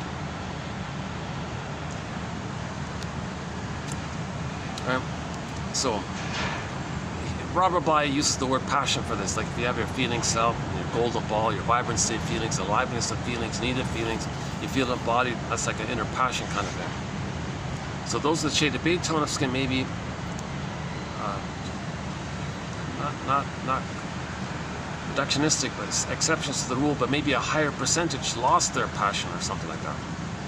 And those with the shade of brown tone of skin, due to the traditional normal breastfeeding ways, maybe percentage-wise, there was a greater percent that had the so-called passion, let's say. So, like on a numbers thing, you got a whole bunch of people who lost their passion, identified with the one that takes away their passion. Then you see people who have the passion, then the ones who lost the passion think, well, there's my passion, new situation, got to take away their passion. Enter the slogan, principle of discovery. Okay? To sell the idea that mother stole their land, took away their golden ball, repetition compulsion, the principle of discovery is, if those with a shade of beige tone of skin find something anywhere that belongs to those with a shade of brown tone of skin, then automatically it belongs to those with a shade of beige tone of skin. Like, whoa, right? And to make it like sound bombastically grandiose, you call it doctrine of discovery. You see, so and they hook and they latch onto that. Okay, so now you got this issue of when we entered into global pillage. So one of the slogans of global pillage is principle of discovery, because there's more traumatized in the colder places. There was more trauma with the less sun. So it's not about skin tone. We just keep saying it's about skin tone. We call it prejudice. It's about taking away the feelings. Mother took away their feelings. Others have feelings, take it away. That makes them loyal and blissfully excited with the mother who took away their feelings. They're replaying the record. The record says, mother took away my feelings, took away my psychic house, my soul. Identify with that. New situation, others have it. Well, that's theirs. Principle of discovery. You see, it's mine, right? In principle of discovery, you see, it's projection. See, you get it? The principle of discovery, the slogan of the pillage and the plunder for the past, whatever, 10,000 years. If those are the shade of beige tone of skin, see something good to others, it belongs to them. It's theirs. So the record said that the baby had goodness, mother took it. It was hers. Mother gobbled it up. Mother was the hungry wolf. Mother gobbled it up. Okay? Meaning the mother used the baby to meet her unconscious needs. Some mothers, a lot of mothers, are using their babies to meet their unconscious needs. The key is under mother's pillow in the Iron John story. Okay? So in the Iron John story, the golden ball is locked in a cage. The protagonist learns that to get his feelings back, he's got to get the key. Where's the key? It's under mother's pillow. That means it's under, dark, unconscious. That means the mother used the baby to meet her unconscious needs. And in other videos, I went through the main 4 ways that this takes place. Okay, so whenever a mother uses the baby to meet her unconscious needs, that's going to happen. Now, if there's more trauma taking place in the sun, in the less sun places, whatever, not because of the sun issue, because of the way the child rearing methods. Now, why the child rearing methods change? This is a mystery. I don't know about that. Why would you change the way babies were raised? That's like a whole other chapter that needs to maybe be looked at. Why was there more baby abuse in the colder places?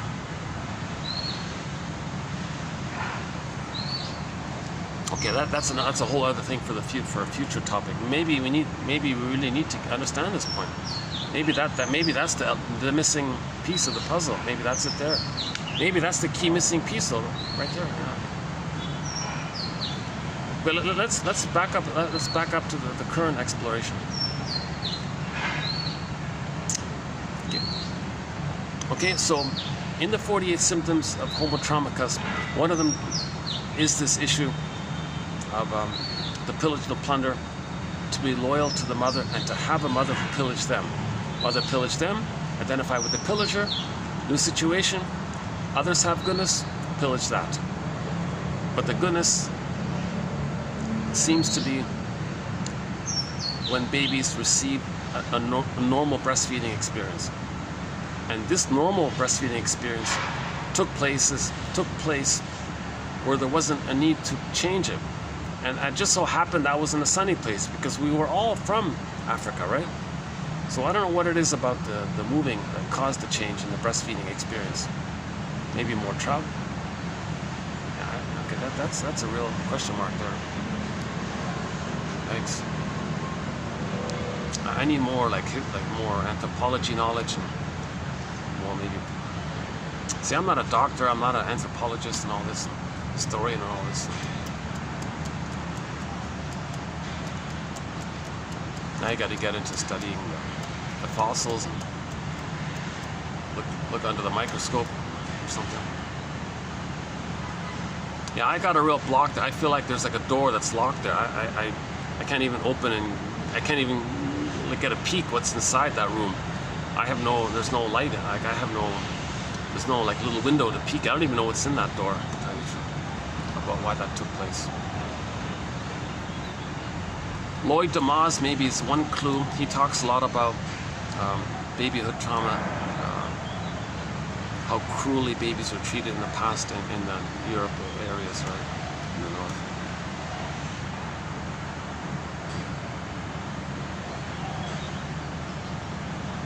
And that's why when the Europeans spread around and they saw, like in North America, indigenous people lived peacefully there for 100,000 years or whatever, and those with the shade of beige tone of skin said, oh, look at all this goodness, this whole massive land here, this whole continent here, oh, it's ours. Principle of discovery. You have a shade of brown tone of skin. You were breastfed normally. Your goodness is there. That was my goodness. That was my goodness, so it's mine. You are representing my lost goodness. That's my goodness. You have my goodness. They projected their lost goodness over there. So those with the shade of brown tone of skin have the goodness from the normal breastfeeding. Those who lost it say, well, there it is, so it's mine, they gobble it.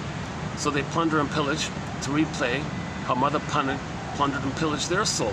So mother stole their land, they steal other people's land. You know, we can play the song, Bruce Coburn's song, Stolen Land. The live one with the drum, that one. Not the regular studio one. He does a live one, just him and the drum.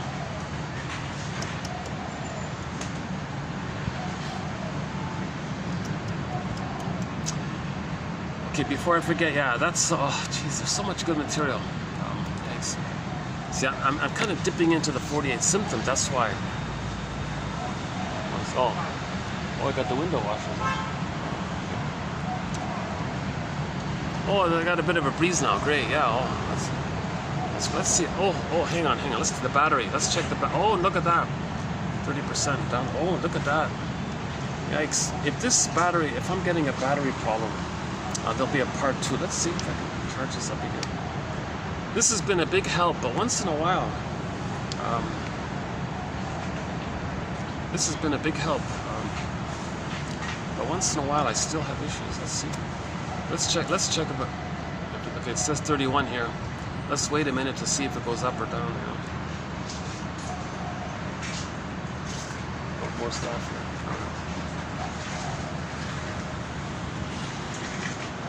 Oh, they're washing the windows, huh? All right.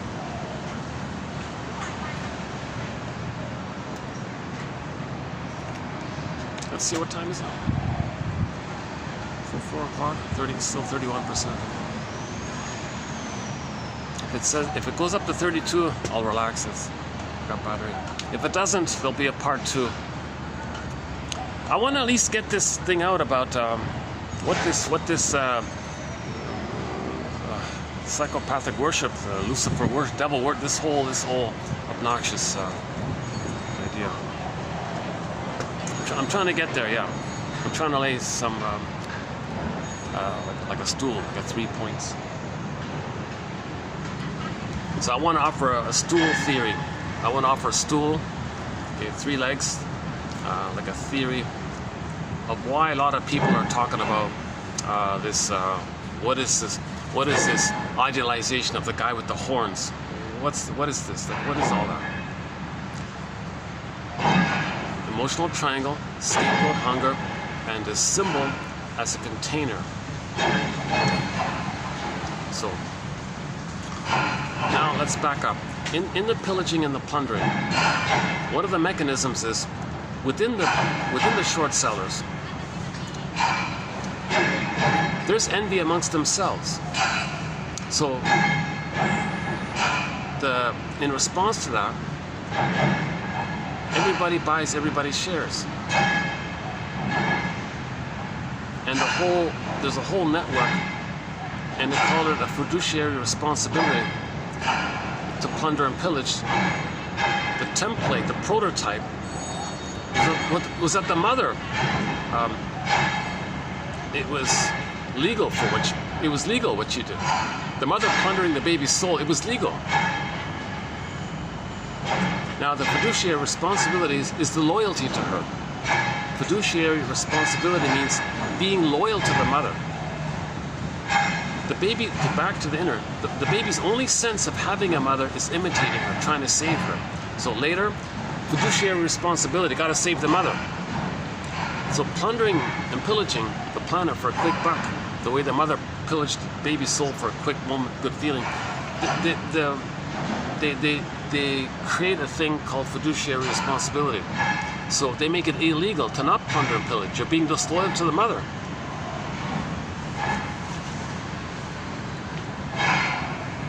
For them to know themselves, they got to save the mother first.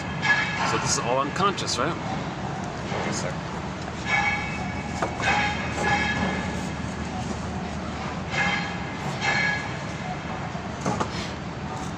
Speaking of three legs, yeah.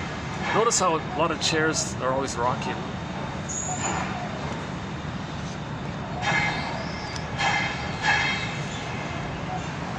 Okay. So, I don't focus too much on the details of the pillage and the plunder system, just enough to make the psychological point. So, I saw a lecture on YouTube, a guy named Peter Phillips, the author of the book called Giants. He's some kind of professor at Sonoma University, and he spent his whole life studying the pillage and the plunder system. And the way he describes it is, everyone is invested in the other one pillaging, and they get a share, and the other gets a share in their pillaging. So every short seller buys shares in the other short seller. In other words, company A buys shares in company B. Company B buys shares in company A. A and B both buy shares in company C. C buys shares in companies A and B. The three of them, A, B, and C, buy shares in D, E, and F, who buy their shares. And the whole batch of them buy shares in H, I, J, K. And those companies buy shares of those who bought their shares. And everyone's buying everybody's shares like this. So it's all networked like this. And that keeps a kind of a push. Because if somebody wants to do something decent, you broke the fiduciary responsibility for maximum profits. The slogan is maximum profit. It's your duty to your shareholders to create maximum profit. So the mother got maximum profit when she plundered and short-sold the baby's soul. Later on, they say it like that. Oh, fiduciary responsibility, got to make maximum profit. That's feeling loyal to the mother who got maximum profit by what she did. Okay? Inside out, as above, so below. Okay, then he had this theory that amongst the billion or so who do this, they nominate, his theory is 200 of them, or 200 of them are call the shots in all this. So the 1 billion trust the 200 to make maximum profit for the 1 billion. And he calls that 200 the secret government, the invisible government, the shadow government. Okay, so the psychic, as above, so below. Okay, so the inner is that we have an unconscious. Our unconscious is like a secret government, invisible government, shadow government. It's the id dash capital S self. Okay. or like the puppet master. It's got all the energy, it's got all the power, it's telling us what to do.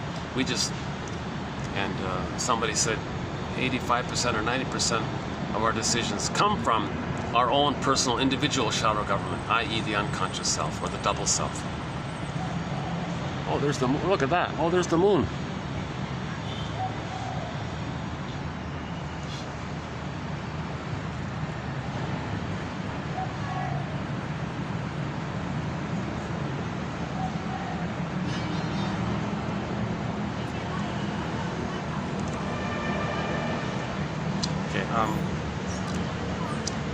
So now you got this whole push, fiduciary responsibility.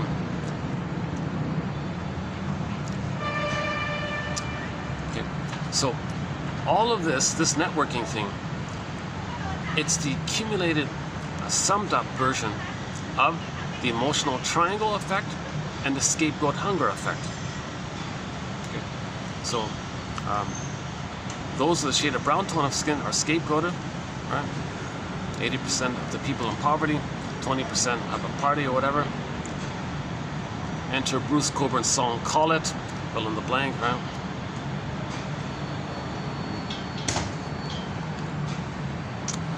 And then, so the method of the plunder to pillage is, well, okay, Africa, South, global South, whatever, oh well, it's ours.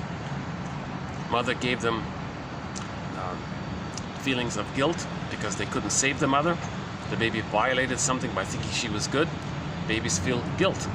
In German, guilt and debt are the same word. So, okay, all the global 80%, you owe us. Because the baby feels he owes his mother. They act like the mother, makes others owe them. So they just say, okay, now they were given poverty, they give others poverty. Okay, now there's a pool of poorly paid workers to do all the labor to hand over the stuff. Some trillions of stuff are handed over like this. So this is the pillaging and plundering.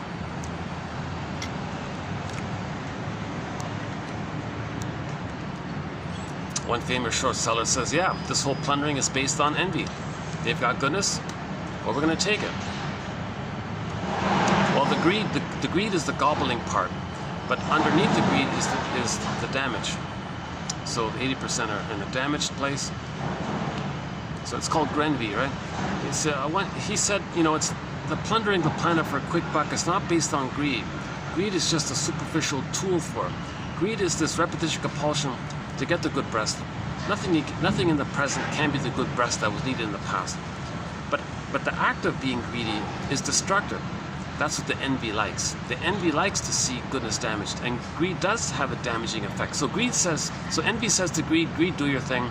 I just want to see things damaged because I was damaged, and I've identified with the damaging mother who damaged me, and I want to be one with the mother because I got to mirror her and make her feel seen and loved.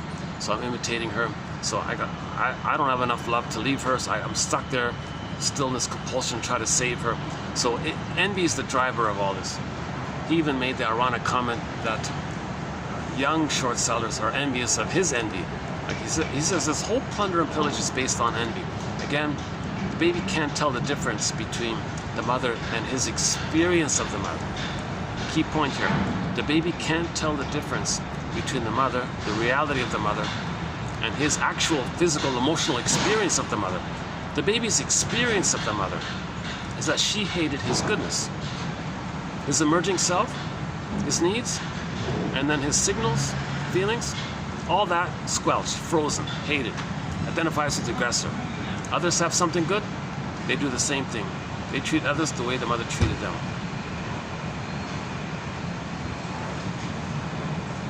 So it's envy driven. Okay, now this thing, okay, so dung of the devil. Okay, so one famous short seller has this phrase, dung of the devil, right? So if the mother's not offering her love,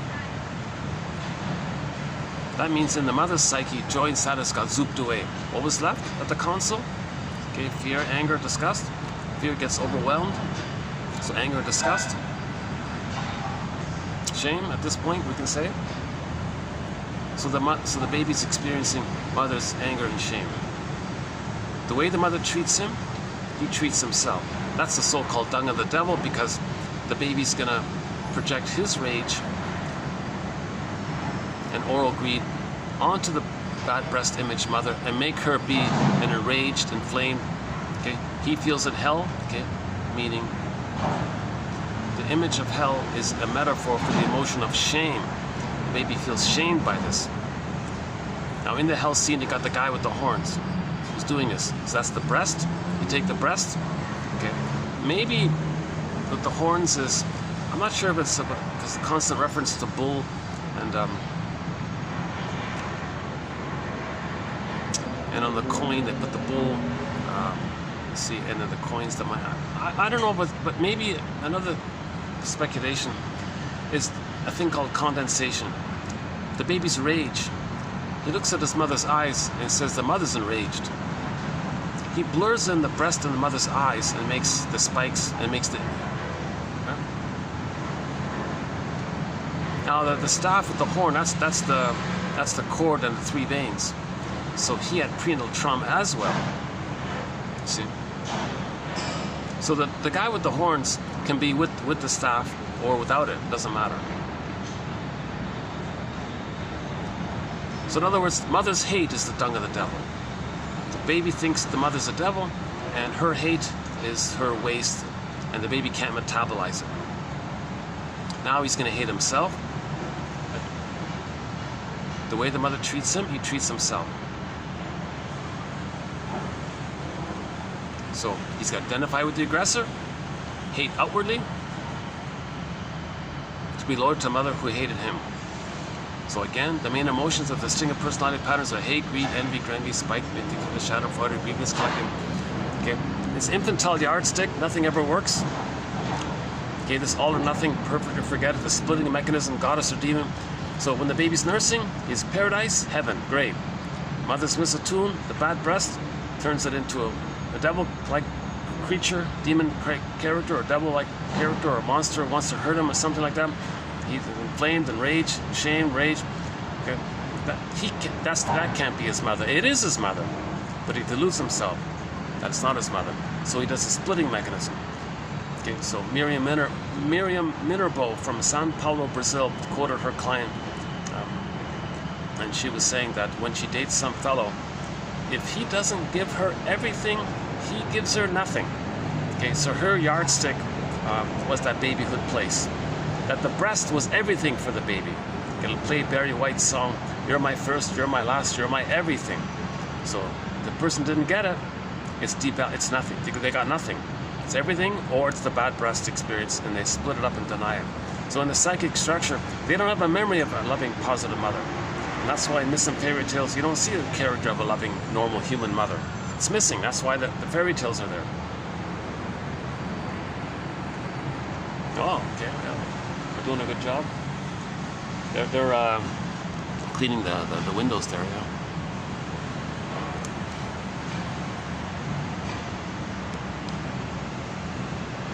Oh, this is a nice hotel. Yeah, it takes me a while to get here.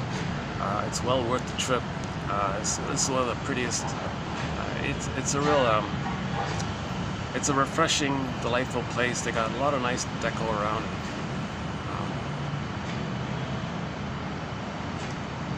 The staff are very nicely dressed and all this. The coffee's okay. I like this pool area as well. They got like little shops and restaurants on the second and third floor. Once in a while, if there's no event, they let me use like the little lobby area in front of the elevator.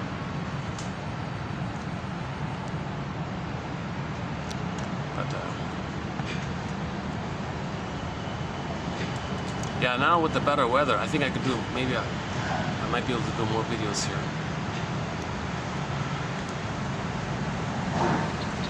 Okay, so I still haven't finished yet. So now you got, whatever it is, 1 billion people all plundering and pillaging, right? All the shares, and then the shares are given to the short seller, the hedge fund, okay, and everybody depends on it because their pensions are there. Oh my God, the whole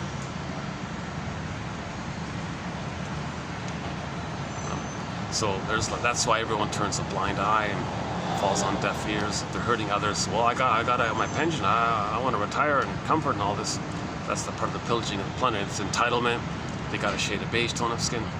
Now the issue with white, maybe in trauma, because milk is white, and they identify in the fusion of the self concept with the mother concept, and maybe the mother concept is the milk and the color is white, so they associate mother, whatever goodness of the mother they have is the milk color. So maybe they think white because of the milk issue. Maybe that's where that's coming from. I don't know about that part. But nobody has white skin. But they say, oh, we're white. No, you're not. You're a member of Homo traumicus. You're an African cousin, and you lost the melanin, and you're a Homo sapien traumicus with a shade of beige tone of skin. You're not white. No, I'm white. What are you talking about? Okay, well, maybe they're thinking, maybe the idea is that when they were nursing, that them and milk, they can't tell the difference. They describe milk as being white or something. Makes them angry. Oh, enter the oven. Oh, the Jepidars. Oh my God, from Star Trek. As part of the plunder and pillage, babies were traumatized, and they were born to be aggressive. They were raised to be aggressive. It wasn't genetic. They were just trained, and conditioned, and traumatized. Those are the Jepidar characters. And then one guy tried to get out of it. Whole stories about saving one guy. And they were fed. They didn't eat food. They were fed intravenously, constantly, with some kind of white powder stuff. And it was called white. They even called it white. Those who know Star Trek might know what I mean. The Jepidars. It's interesting. So it's like the baby powder is white or something. So they were stuck on the baby powder filled with sugar, chemicals and stuff. That keeps them enraged. So as part of the pillage and plunder, they deliberately traumatize some babies. That's creating enraged characters, because in order to plunder and pillage for the 20%, and of course they're praised and worshipped and all this.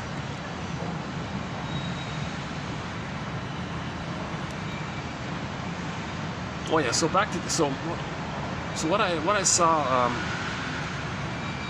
I saw some little debate. I couldn't listen to it. I turned it off. Is this psychopathic thing, is it genetic or something? What is it with these What is it with these callous, cold, indifferent, like these over-the-top, is this psychopathic? Is that genetic? No, it's conditional. Well, I'm thinking, hang on, hold the phone here. This so-called worship of this, or this culture of this, or whatever you want to call it, is that if you take the network of those who plunder and pillage, okay?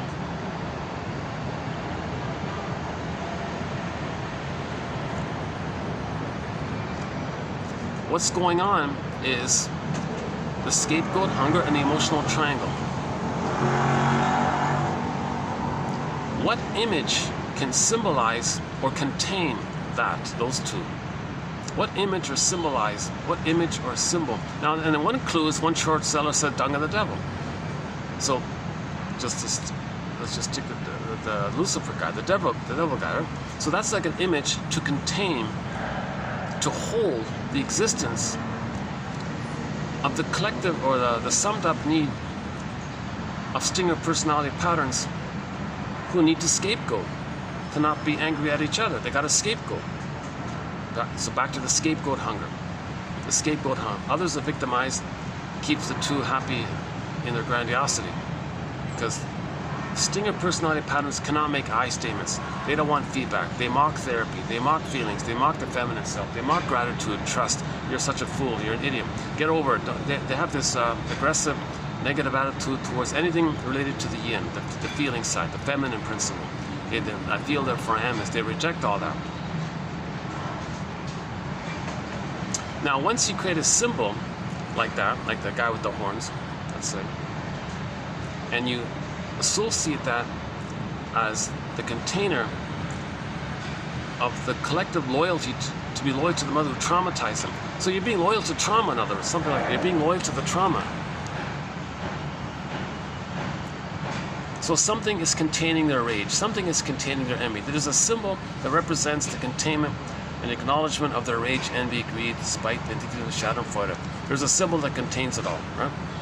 And enter that, famous documentary called "The Corporation is a Psychopath," right? So the individuals aren't psychopaths, but the corporation is. So the corporation is like a proxy for the little psychopathy within every person. But the people, you don't see them as psychotic or psychopaths. But their emotionality is sort of in that area. It's just masked over and given to the proxy of the corporation. And then the corporation is considered legal to do it.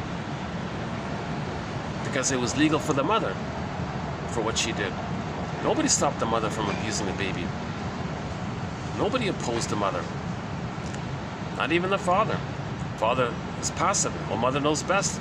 Mother has all this power. She's giddy with it. She's drunk with it. In many cases, not all. There are exceptions, of course, right? But why are mothers doing this? Here's the healing journey. Here's the healing path. Forgive your parents, heal yourself. But to forgive them, you got to honor them. What does that mean? Barry Groskop says to honor your mother, to forgive them, you got to find out their psychobiography, their psychology, their story. What record do they have? What defense mechanisms do they use? Did the parents both have a stinger personality pattern? That means maybe they scapegoat one of the children. That means they're recreating onto their child what had happened to them, thinking that by replaying what had happened to them with others, the baby, they can somehow change the past, because they don't understand time. This is all perverse logic, psychotic logic, and see your parents as fellow members of Homo Traumacus. See your parents as fellow members of Homo Traumacus. The more I learned of my mother's story, the more of a person she became to me. To see our parents as people, we need their story. Find out your parents' favorite jokes. If they're dark jokes, cynical jokes, that's a clue that they're traumatized before 18 months in the paranoid schizoid mode of experiencing. Okay, so recently discussed by Martin Bergman and James Grotstein. No, Grotstein. Look up the most recent quotes by James Grotstein in our collection. About 2 weeks ago, we did some humor quotes about the paranoid schizoid, all the sardonic humor, sarcastic humor, put down humor. That's the paranoid schizoid one. I'm a god, you're my humanist, you can have it, you're no good. I'm no good, you're no good. So they feel no good, they see their no goodness onto others, so they say you're no good. That preserves the grandiosity that they're on the throne, so I'm okay, you're not okay. All those Schadenfreude jokes are in that area. So find out your parents' favorite jokes. If the parents have jokes that kind of have perspective and see things in a more kind of ironic, paradoxical, that's true and that's true. They're both true. They look different, but they're both true. Oh, that's awesome. Yeah, I get it now. And there's like a relief of the recognition. Okay, the prototype is if the baby can get to a place where the mother is loving and frustrating. And you know what? The baby can be angry at her but still love her. And he can handle the ambivalence, and there's a relief to have a mother to get to that place. If he doesn't get to that place, Melanie Klein's theory called the depressive position, he's still back in the more primitive place of goddess and demon, the mythology area in his brain. Remember the mythology, the gods are timeless? My theory is mythology is about trauma earlier on, and fairy tales are more in the human realm of trauma a little bit later on. Chinnen has a different theory. He thinks they're more general expressions of trauma, and fairy tales are more like individual, personalized versions of those general traumas. That's his theory about the difference between the two. But myths and fairy tales are metaphors for psychology. The storytellers from long ago, they were the psychologists back then.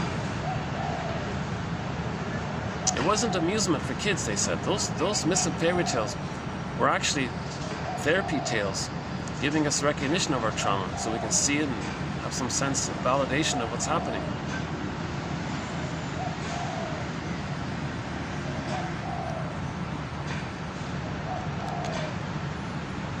So in other words, this idea of a person or a group worshipping some kind of devilish like character or something, they're feeling it's a symbol that holds their need for scapegoat hunger, their need to see their disowned pain, shame, and rage expressed by others through the scapegoats. See? And that image of the devil, the guy with the horns, that symbol holds that.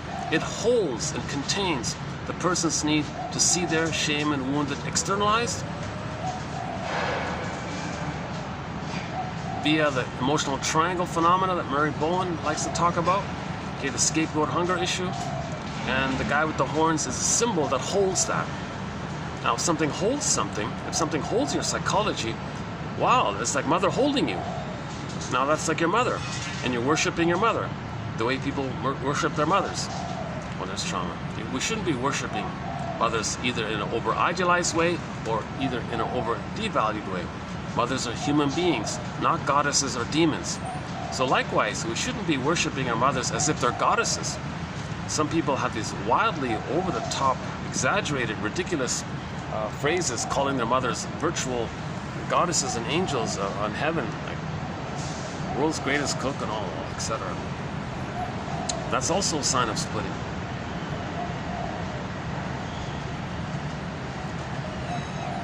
Okay, let me think about it. I don't know if I got it across. I have a little glimmer of what I mean, what I said. I have a glimmer personally myself of what I mean by what I just said. That the worship of Mr. Guy with the horns or whatever, that image is a symbol to contain. It's holding, right? Symbols contain, right? Words contain. Symbols, image, words contain. So it's containing the person with the stinger personality patterns,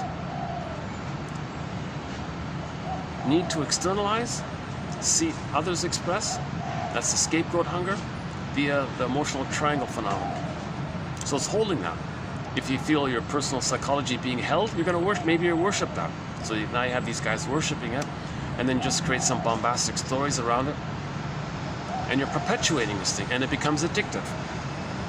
So Schadenfreude, hate, and all this. And one of the slogans of the plunder system is always take revenge. Just you see, imagine it, make it up, do it. Doesn't matter. Just be loyal to the mother. Babies are traumatized to perpetuate it. So 10,000 years ago, we became homo traumicus when babies were removed from the mothers. And maybe some babies were given an extra trauma that made them even more belligerent and aggressive. And then to hold that, then maybe there's their worship for the cult, the devil cult, or whatever you want to call it. Sounds awful, right? So the solution, as Alice Miller, Lloyd DeMaz, and everybody else says, oh God, meet your baby's needs. What do the babies need? They need a welcoming womb. So don't go to the heavy metal concert. Women who are pregnant, don't take Tylenol with codeine, says Jill and David Scharf. Don't drink alcohol or something. Let the baby have a paradise. Don't rob the baby of their paradise. Oh my God. Holy crap. Every baby has a right to have paradise. First 9 months in the uterus, and the extended paradise for the first 4 to 5 months. So how does the baby get at the very least, let every baby get their extended paradise.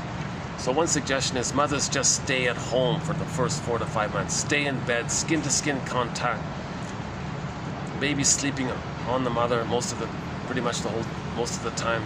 Baby can nurse as he needs. Baby led. Baby's in constant contact, skin to skin the whole time. If the mother has to use the washroom, just gently carry the baby. No one pick up the baby.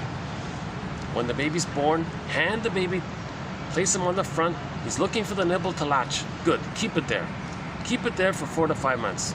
Don't remove it, leave it there. The baby will sleep, latch on, suckle, sleep. Let him have his paradise. Okay. The mother's attitude is that she loves it. She's happy to function in this capacity, When the baby's sleeping, she can just catch up on her reading or something. Don't watch scary films, don't play video game, don't do anything. The role of the family is to keep the two of them, and nobody pick up the baby for the first 4 to 5 months. If somebody picks up the baby's going, who is this? What is this? The baby doesn't understand time. Poof, no mother, freezes up inside. All that rage puts on to some image of someone taking away their mother. That leads to prejudice called stranger anxiety. So later on, anyone who you can pick anybody who's safe. If you see anything that's different about you, or just say they're the boogeyman or something. It's the image the baby created of whoever removed them from their mother, including the mother herself. The mother herself might put the baby down. She did it herself. The baby was handed to the mother, the cord stayed, the placenta stayed, barring emergencies and all that. Baby latches on. And what if the mother says, oh, here, lie in the crib alone, baby. She did it herself. She betrayed the baby. The greatest hurt of all. Mother failed me. She failed the baby. She's doing it to say that that's what had happened to her. She's identified with the aggressor. She saw her original innocence onto the baby, imitates what the mother did to her, and in effect says, look, mother, look what you did to me. You see your grandchild here? I'm going to do it to your grandchild what you did to me. She's still angry at her mother. Berger says she wants to show up the mother, because if somebody observes this, why are you doing this? Well, that's what my mother did to me. Okay, they're doing it because they don't have enough love to mourn the loss of the good mother that should have existed. To be able to mourn, one needs to have been loved, to feel safe, to have an identity, an amness. When there's an amness, there can be a feeling. I feel, therefore I am. If there's no amness, you can't get the feelings. It's all frozen up, turned to a statue.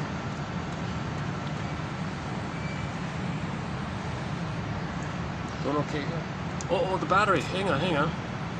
No, it's still draining. 28. Oh, Jesus. Oh, what a pity.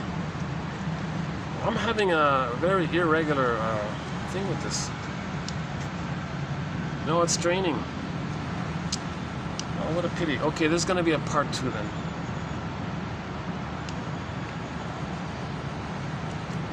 See, this is draining, so this is working. Why is this happening? Why did I had this, this is the second time this has happened. See, I'm sensitive to this because anytime a video just suddenly cuts out because of lack of battery, the whole video is lost.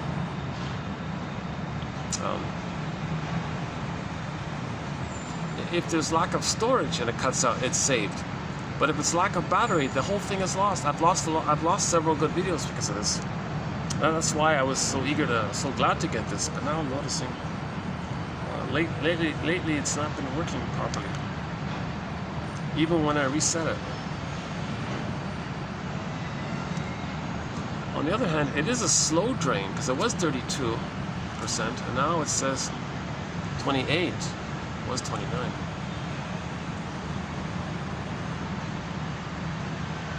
Yeah, it's not working. It's not working. It's draining and it's not working. Son of a gun. But yesterday, no, 2 days ago, it held up. It gave me 7.5 hours. This gave me 7.5 hours. I was thrilled. Now it's not working this time. Let me unplug it here. Let's see. Does that work? Let's plug it back in.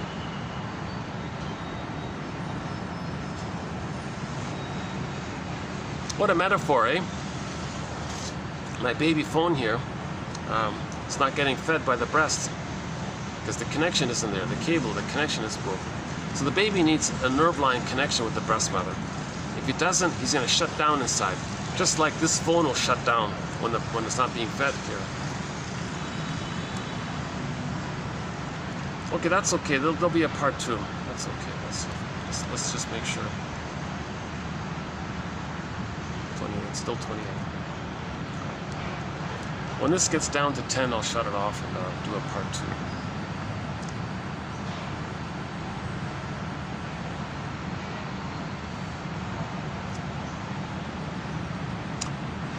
Yeah, I need to think about this and see if I can make it clearer.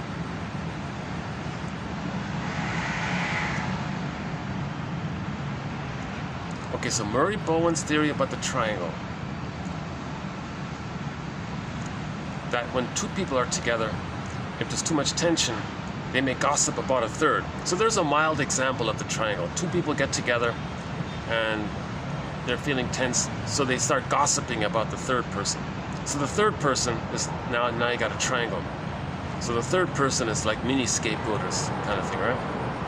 That's like a mild version, but it illustrates the phenomena of the emotional triangle. He thinks it's a very common pattern, this emotional triangle issue. Now you add in the scapegoat hunger as described by the Stinger personality buddies and the couple that gets married and they scapegoat of the children. The children serve as a proxy. Because of the emotional triangle phenomenon, the child is going to externalize for the parents. Now, let's say all those parents,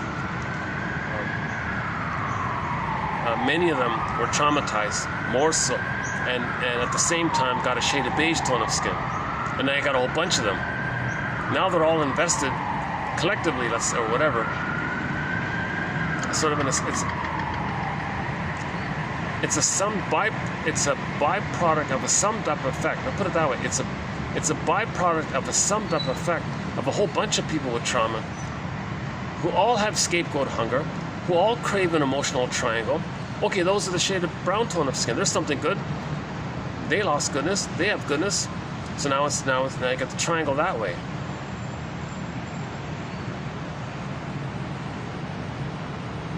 I mean, like all the members amongst themselves. Okay. Company A, Company B, Company C, like that. Then the victims are all the third, or the constant third, or the constant scapegoat for every two that takes place. And the network just sets it up, kind of thing. And now you got a spokesperson for it, a symbol to contain it all, and then you're worshiping it. So worshiping this guy with the horns or whatever gives you the addiction that you're loyal to the mother who shamed you. So we got to be like Orestes. Orestes said, even though I wasn't loved by my mother, I'm going to forgive her anyways. I'm going to understand her and see the two sides of her. Athena said, yes, okay. The Furies became the Eumenides. Centuries for the Soul Castle. I think that's what Bruce Springsteen was talking about in Toronto, Independence Day on YouTube. Listen to the intro he gives. He was talking about this. He was talking about Orestes. So on YouTube, type in the singer Bruce Springsteen, Toronto. The song is called Independence Day. He means emotional independence day, emotional emancipation. He separated when he saw the parents as people. They had flaws, they had dreams, hopes and dreams didn't pan out. Still some blessings, still angry. See the ambivalence, see the two sides. Okay, then you got freedom, your emotional freedom, your emotional independence day.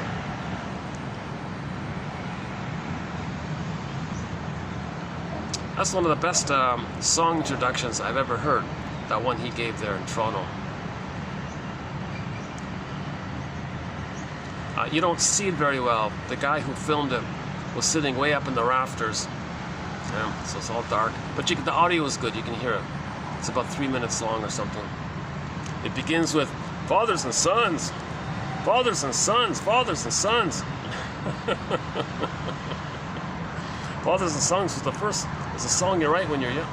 So he originally wrote it as a youth, talking about his physical separation from a dysfunctional family.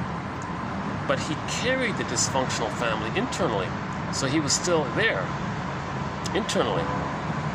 Physical separation doesn't mean emotional separation. Later on, late in life, in the midlife phase, post 40, from 40 to 60 years, somewhere during that time, that's called the hero's journey. Then you try to find some emotional independence. So he updated the song for the emotional independence state from the parents. That's so he was talking about that in the introduction.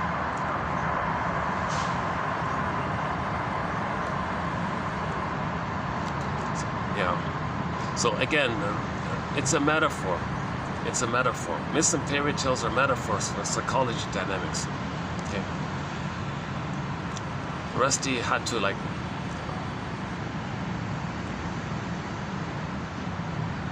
get rid of, no longer be attached to the shaming mother, but now he has no mother. He has nothing. No positive memories of good mother. No longer connected to the bad mother. So he's in this really terrifying feeling, which is represented by the abandonment depression, personified by the Furies, and they were chasing him. When he saw the two sides, nature, Athena, oh, you saw the two sides. Mother was partly loving, hurting, would have, she could have. She was traumatized, still some benefits. You saw the two sides. You saw the reality. You built your ego, you saw the reality. Okay, you're clear. You can be yourself. The Furies became Eunemydes in a soul castle. We all live in a psychic house called a soul castle. So he got home, like Odysseus gets home to Ithaca, okay? And then meaning the feelings serve him. I feel therefore I am. So the Eunemydes, he was running away from his feelings. With the forgiveness, he had his feelings serving him. I feel therefore I am. So he got his I feel therefore I amness. That's the whole journey. We're looking for our I feel therefore I amness. That's when the statue comes back to life. The wooden boy comes to life. Okay, the Velveteen Rabbit story becomes a real live rabbit. Okay, the freezing, okay, the woolly mammoth frozen in the block of ice, he can run free now. The petrified frog, he can hop around now. Right? Enjoying his little gecko buddies here. And ribbit, hop in the pond or whatever. And, so, oh, let's check the battery here. Let's see. 27. It's okay. It's slowly draining. So it seems to be still 91 here. So it didn't work, eh?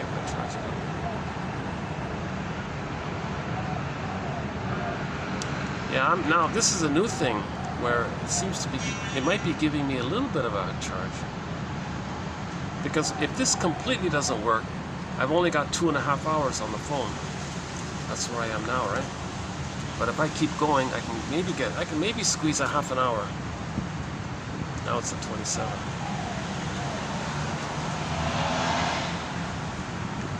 Hold on a second.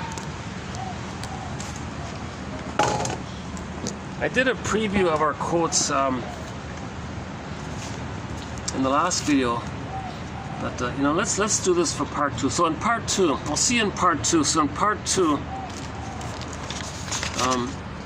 we'll do the Andre Tridon quotes. These ones here. Neurotic mother love trains children for a neurotic life.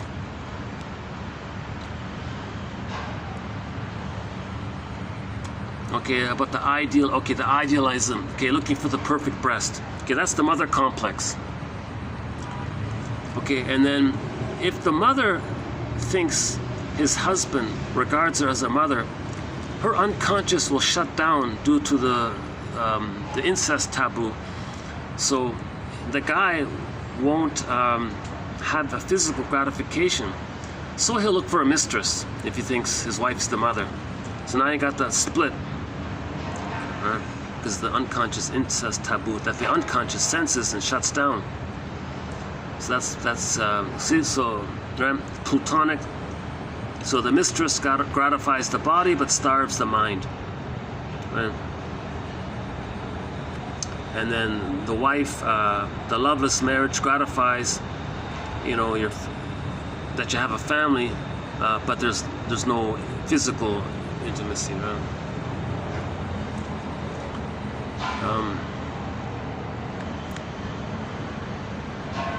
Okay, this one about reaction formation, we'll talk about that next time. Some mothers want to dominate their sons.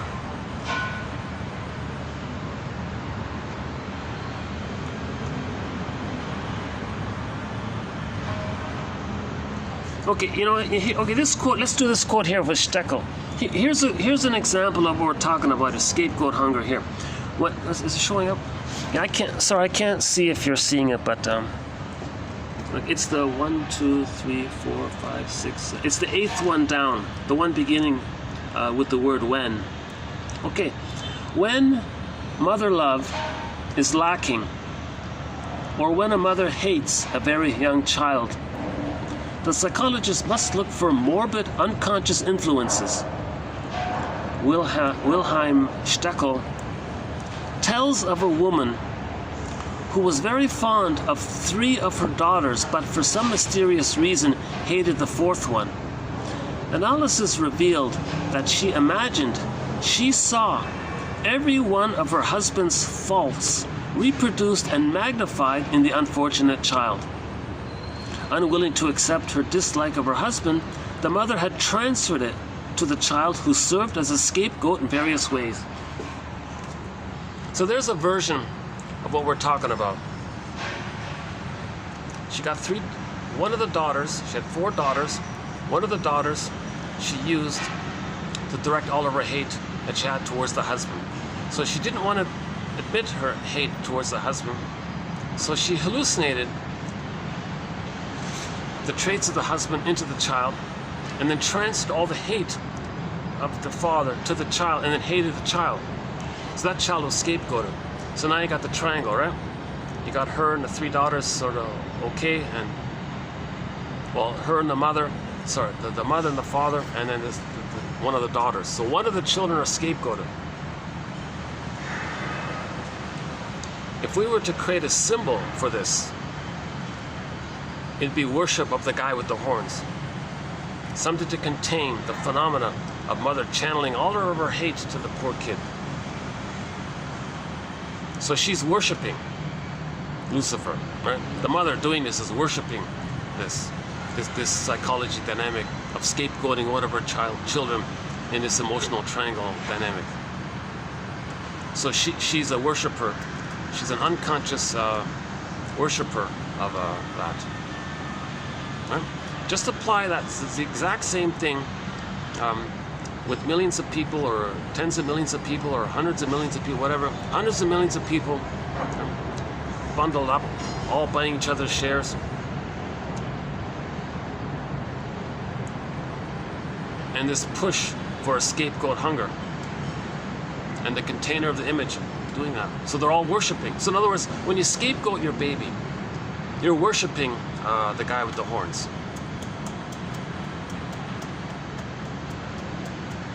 Yeah, maybe Mr. Bowen is right to emphasize this point. I had a hard time with Mr. Murray Bowen.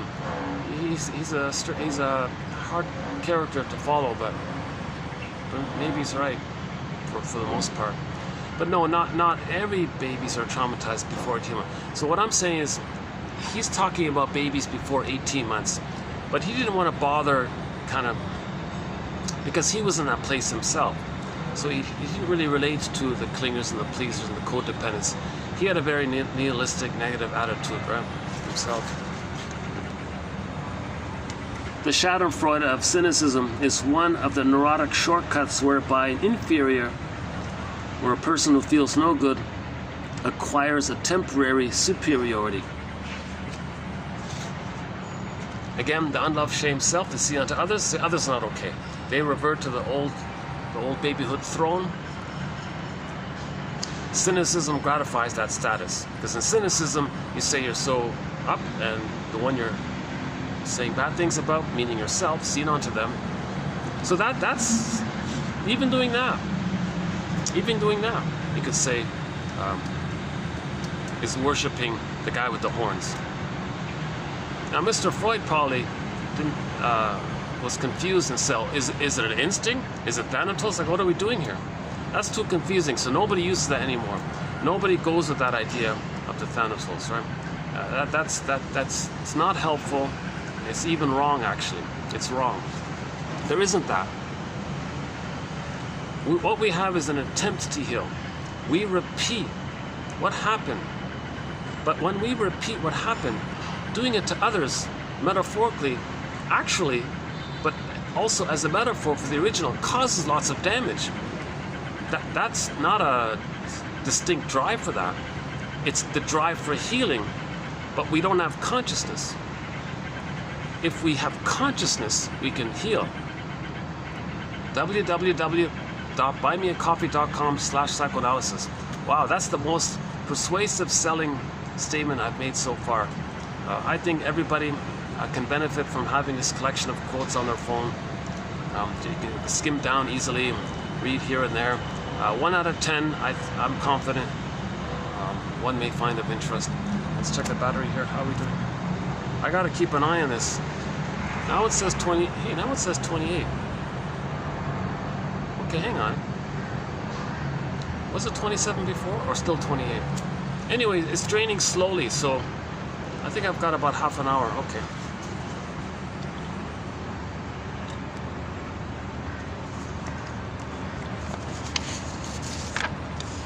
Maybe a milder version of this is this one here. To some neurotics with a sense of inferiority. Okay, so that's Mr. Adler's. We don't have many quotes from Mr. Adler, but he talks about it. His phrasing for it is the superiority complex is a defense against or a compensation for your inferiority complex. Anybody who says I'm okay, you're not okay has it. And then then he says it's the quest for power, prestige, and status all the time. And the negative humor's in there as well.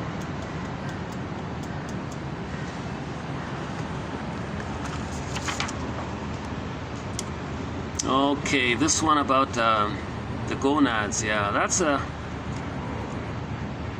question mark. Okay, when there's the regression, that's another question mark. So those are Tridons. Margaret Sanger, yeah, I like her. I like this one here.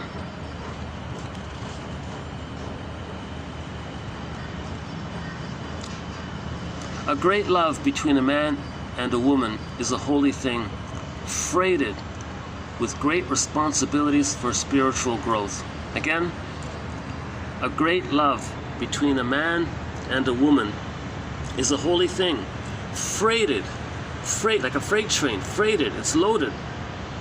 It's all this possibility, all these goods. It's freighted with great responsibilities for a spiritual growth. Or psychological healing, spiritual, same thing. Every time you hear the word spiritual, just say psychological. Pretty much. Most of the time. A couple gets married, there's an opportunity there. Make I statements together.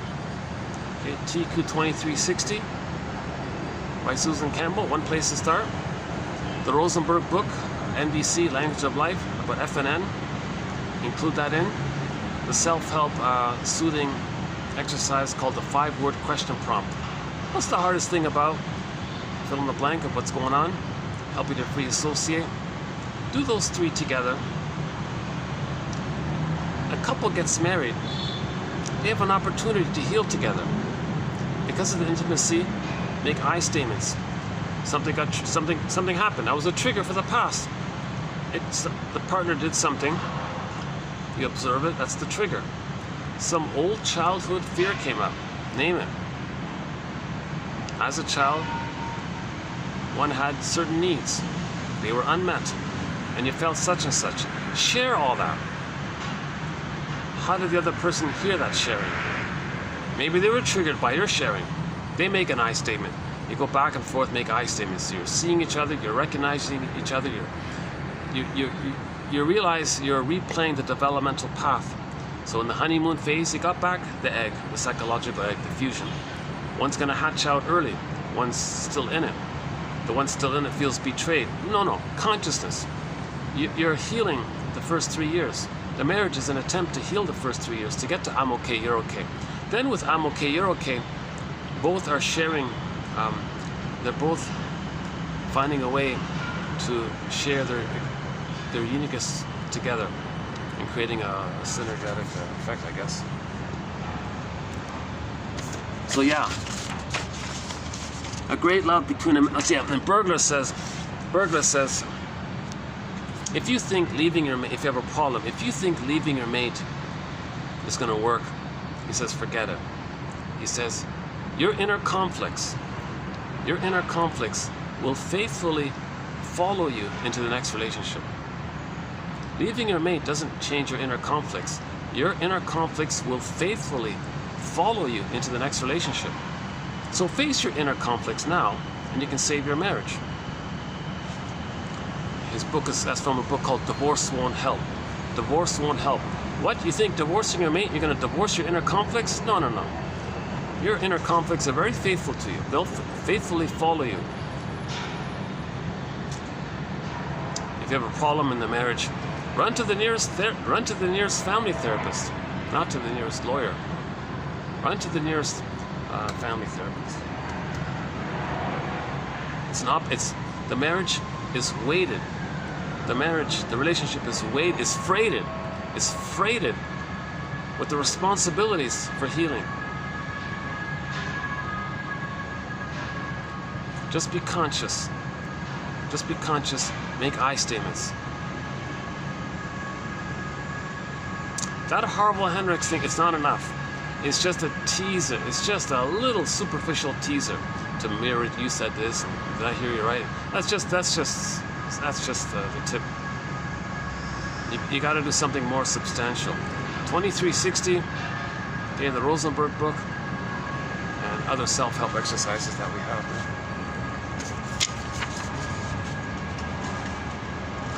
There are things down there still coming ashore to consciousness, right? Oh yeah, the fish. Evolution, yeah. Okay, so there's always evolution, right? There are things down there in the ocean, in the swamps, still coming ashore. Never make the mistake of thinking life is now adjusted for eternity. It gets into your head. The certainty, and then you miss it all. As with the evolution of the struggling fish trying to climb the tree, there are no preset paths or guarantees in the psychotherapeutic journey. We may have a well-reasoned hypothesis or just a hunch, but we really don't know what will come ashore. Come to consciousness. So the ocean is a symbol for the unconscious. Fish coming to shore. See, that's the metaphor. The fish was climbing the tree. It's kind of like some repressed material, psychological elements, like a fish in your unconscious. Well, yeah, so we can say these 10,000 quotes are helping us to be our own fisher person, to fish in the unconscious and bring up contents. And in some myths and fairy tales, that's what that means. That the fisher person is fishing and he brings up a golden fish or something. Some feelings, some aliveness, some vibrancy, sense of self. I feel, therefore I am.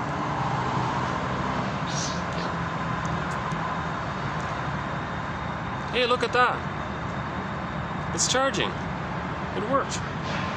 Hey, it's charging. All right. Hey, I don't have to worry about battery now. It's working. Now it's down to 90 here. It's draining. It's working. All right. It's just a fiddling thing, eh?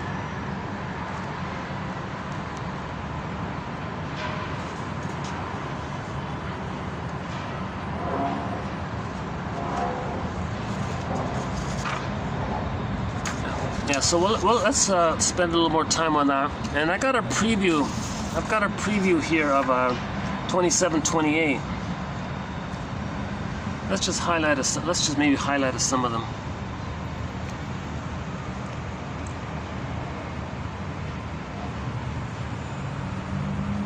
The unconscious choice of a partner. What is it? Well, it's to repeat aspects of the past in the present. Thinking you can change the past, undo the past, get the love that was needed in the past. Okay, there's one about protective identification. That's a good one there. Okay, about transfer. Yeah, okay. In a couple relationship that has become a mutual transference relationship, it can be hard for either partner to relate more realistically.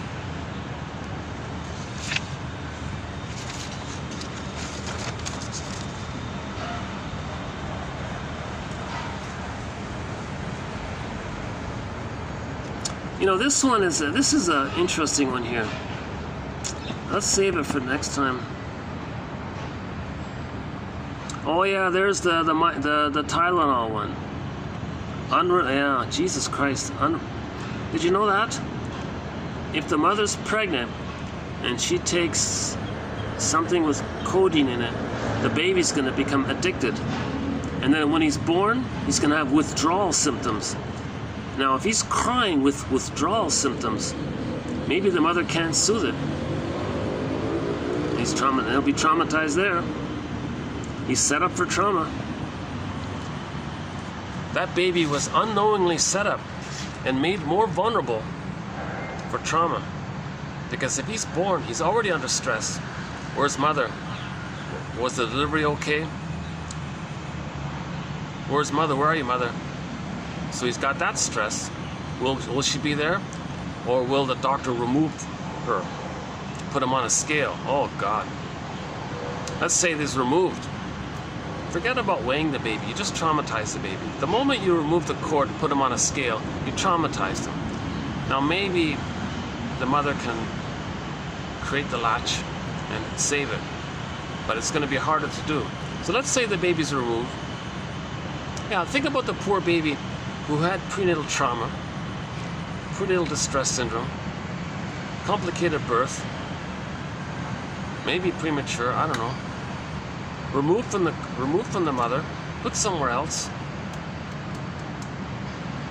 going through the withdrawal of the codeine. Jesus Christ. When the baby's finally handed back to the mother, it's broken. He hates his mother. His mother's a devil. Like he'll make an image of the mother, some enraged. He's enraged. The mother's enraged. He feels shame.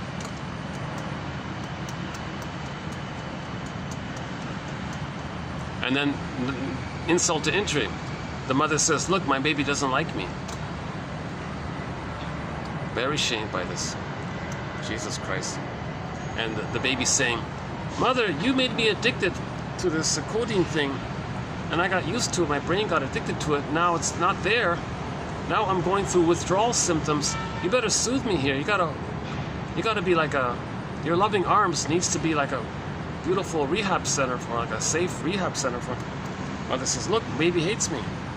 Give him the powdered stuff." Okay, that baby's gonna be enraged. He'll develop a stinger personality pattern, either a bullied pattern or an Iago pattern. Yikes. I think more people need to read Alice Miller, Drama of the Gifted Child. All of her books, they're all good. Alice Miller, Lloyd DeMaz.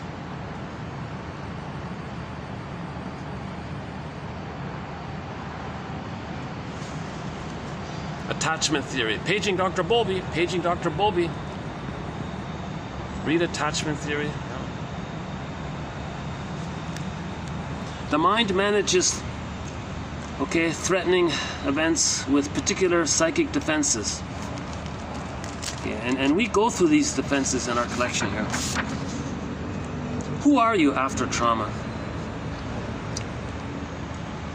Defenses such as splitting and disassociation are generally erected during trauma, and then certain fantasies of specialness serve a restitutive function. Yeah, so there's a famous article, the fantasy of being a special exception or something. Okay, that's regressing to the time in the uterus where the baby was on the throne. He was a special little God. He was a unique special little God. He was all powerful, all about him. He's special, okay? So that's a sign of trauma. If somebody has that kind of idea, "Oh, I'm above it all, I'm special, you're a fill in the blank, you're no good," okay, that's a sign of trauma. Now, if a bunch of people have that, you see, then you may want to create a symbol, the kind of or a religion, let's say, or a cult, or some kind of body of knowledge or something to perpetuate it. And now it's a self-perpetuating thing. Now, behind that, there's probably an Iago type who helped create it, because Iago behind it created that, and they're like the running dogs for the plunder system or something. So behind it, there's probably some scheming guy called Iago somewhere who finds flying monkeys, or whatever you want to call it. Back to the Wizard of Oz, right? So in other words, 10,000 years ago, some people started this. Some people yanked the baby away from the mother. That's when it started. That's when we became Homo economicus and entered from global village to global pillage. And from our natural Homo naturalis, we became Homo economicus or Homo short-sellicus. This started 10,000 years ago. Okay, and then it's addictive. Kristen Wilson says, geez, if doing all this is reasonable, destroying the planet for a quick buck, destroying the food, because the baby got the powdered stuff. Baby was distressed, the mother was distressed, the baby felt icky with the breastfeeding baby. Teresa Benedict says that a dysfunctional mother doesn't produce normal milk. The baby thinks he got bad milk, or the powder stuff is bad milk. Identify with the aggressor. Oh, I was deprived of normal food, deprive all people with good food. So now we're destroying the planet, thinking that somehow magically the mother and the mind will invent, will fly out of their head, invent a time machine, take them back to the nursery, become animated, and the mother changes her ways. It's psychotic thinking. Alice in Wonderland thinking. Right? That's called primary process mentation. Destroying the food to communicate that your mother gave you bad food in the nursery is not going to change what happened in the nursery. The goal is mourning. Mourning. M-O-U-R-N-I-N-G. Mourning. In order to mourn, we need an identity. To get an identity, we need understanding of ourselves to separate from the shaming mother. But we got to understand the shaming mother. That's honoring her. Find out her story. As you find out her story, you know what happened to you. Now that you know what's happened to you, you're getting a sense of self. Yes, it's wounded, it's painful, but sadness can appear. Sadness can run the console. Finally, when sadness is called the working through process or therapy process, psychotherapeutic journey process, whatever it's called, finally, the past is captured, the ghost is laid to rest, sadness can step aside, and joy runs the console. Joy is the normal, animating emotion for a person. Joy. The serene, inexhaustible fullness of being. There's your beingness. It's a naturally generating, continuous feeling. It's health. It's the emotion of health, I guess. Serene, it's like a calmness. The normal temperament, it's a calmness. If the baby's loved, he'll have a calm temperament. And with differentiation, along with it, we developed our ego. We strengthened our consciousness. Then with differentiation and our consciousness, we get to know our uniqueness. When we express our uniqueness, that's pleasure, loving life, and it's considered meaningful.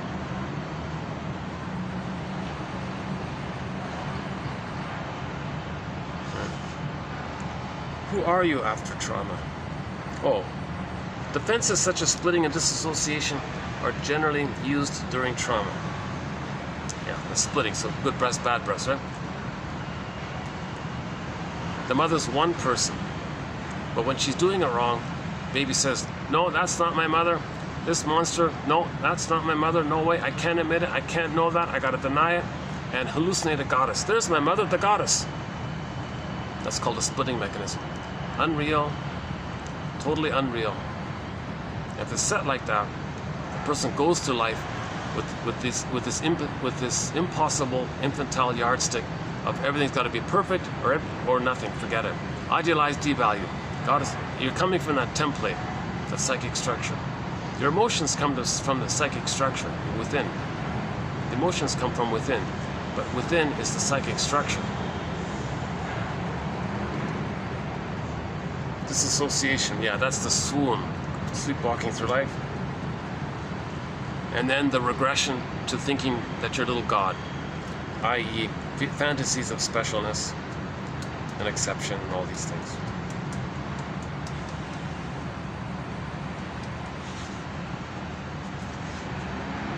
And the quest to always say, I'm good, you're no good.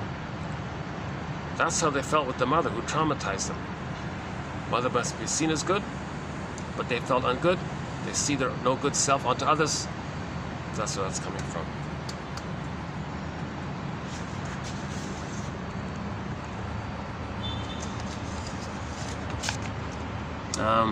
Okay, and the rest we'll do. The rest we'll do next time. Yeah.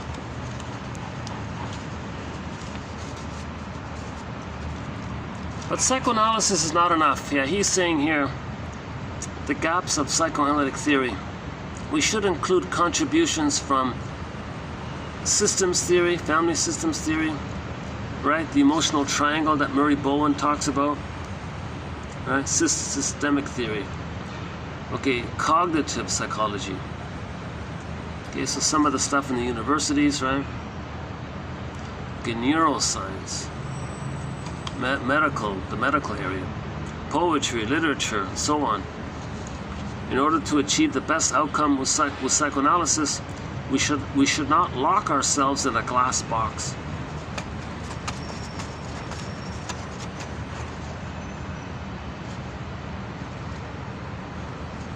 Yeah, okay. And one on projection here. And finally, the therapist wants to help the couple develop a couple state of mind. A couple state of mind. Yeah, there's even one quote I think that said that attitude of them being a couple, treat that coupleness feeling as a protagonist, as a character. You want a good character. You want to heal that character. So imagine a drama. So the husband and wife, they have a relationship. Imagine that relationship as a kind of a third, a description of their relationship, something that describes their relationship, and create a character, like a person, to personify the couple state of mind, the attitude that they're a couple. The relationship can hold the two, that's part of it, but you want a good relationship. But maybe the relationship is wounded, so maybe the character is limping along, he's wounded or something. So help that character. Maybe he's the protagonist. Maybe he's like the protagonist. So he's got to help facilitate communication between the two, maybe.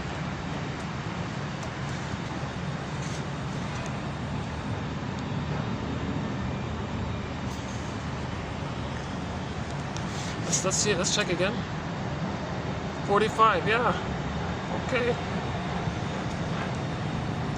Well, theoretically, I could go on, but no, that was pretty draining, to tell you the truth. That whole issue.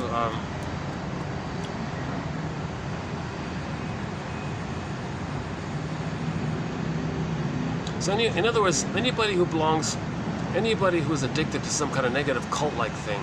Okay?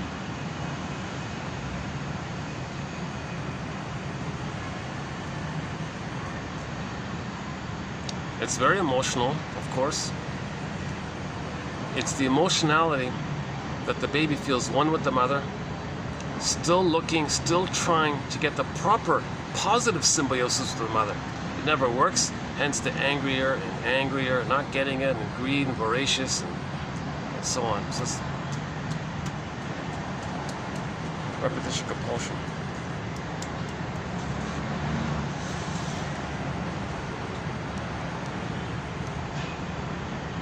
Maybe I can take a, let's see, hold on a second. Maybe I can just take a little.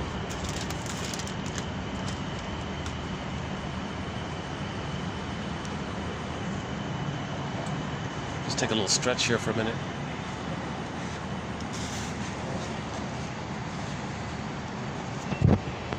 Oh, there's the, can you see the moon there? Yeah.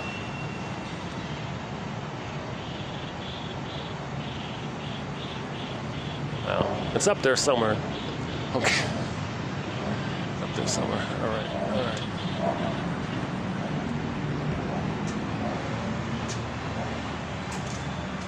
Oh, there's that bird I was talking about, you know.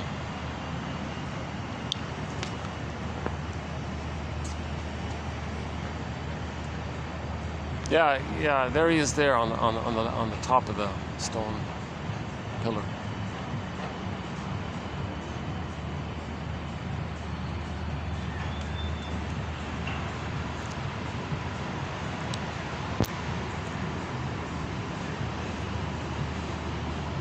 Oh no, there's people in the pool, so I won't go there. All right.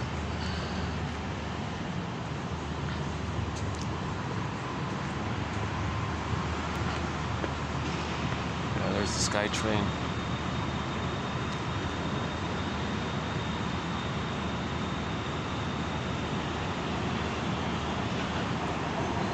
I have this fantasy that on one of the sky trains it says, "Be your own soul doctor. www.buymeacoffee.com/psychoanalysis. Be your own narrative medicine practitioner."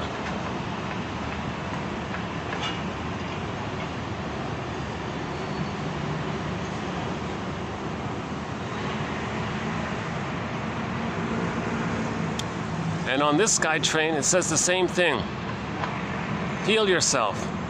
Find yourself. Find your golden ball.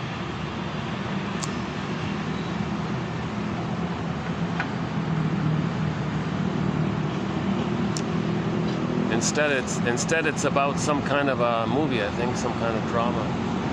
Some new local film, I guess. All right, whatever.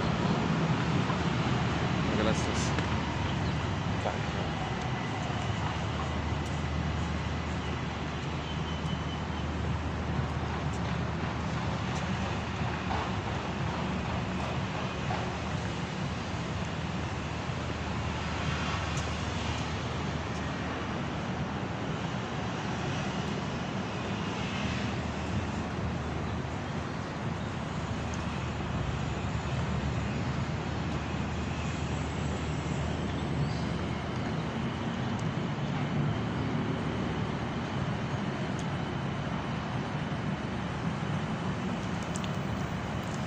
Yeah, so this has been TQ 27, part 1 of 2.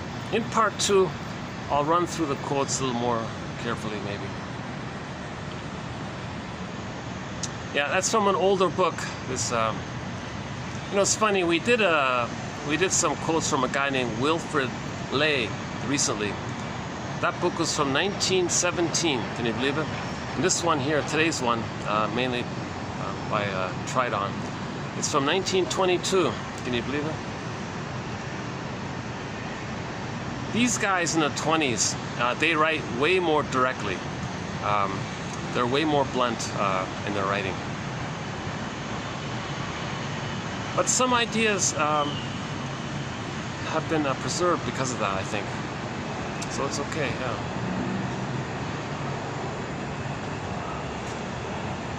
See, we gotta forgive psychoanalysis for this sort of confusion. We're searching around for these theories and constructs. We're looking for lanterns. We're going in the unconscious looking for lanterns. You know, we need lanterns. Or we have a lantern, and now we have 10,000 matches, you know, for the candle or something. Or 10,000. Object relations theory is very encouraging. Object relations theory is the study of the internalization of interpersonal relationships. You study this whole thing, the script. One way of saying it is we want to unpick the threads of a traumatic script and use those threads to weave a new, healthier script. One quote was, the shrink said to the lady, "Oh yeah, these problems you're telling me about, we may say that this is what your script is doing to you." See, long ago, that's called fate or something. So it's not a fate, it's a traumatic script, it's repetition compulsion. That's one of the points made by Lucy Holmes in her book called Wrestling with Destiny. destiny, she defines it in that context, meaning the repetition compulsion. Not like a positive destiny of that we're all born to become who we're meant to be, that kind of destiny. It's like a dysfunctional destiny. That's confusing about that term. So he said to her, oh yeah, we may say these problems you're telling me about, all of this dissatisfaction and you sabotaging things or whatever, we may say that this is what your script is doing to you. Let us as a team build consciousness. Both of us develop our consciousness, and you're there too. So like teammates, we're gonna raise your consciousness, and let's see what we can do with that script. Another way of saying it, right? Up here. In a second. Hey, let's see. How's this? All right, yeah, okay. I usually avoid this section because the staff come out here to take their breaks. Oh, there's the moon. Can you see it now? Oh, there it is. Is that it? Sort of in the middle of the... Is that right? In the middle of the screen. Did I get it?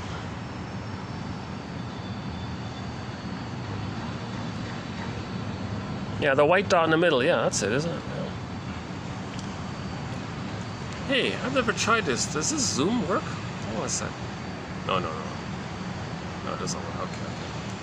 I've got a very, very basic, older, simple budget phone, but it's been great. It's been a great little phone. What a great little phone. When I bought it, it was already sort of outdated or something, so it was on sale. And I've been using it for years, and it's worked okay. Yeah.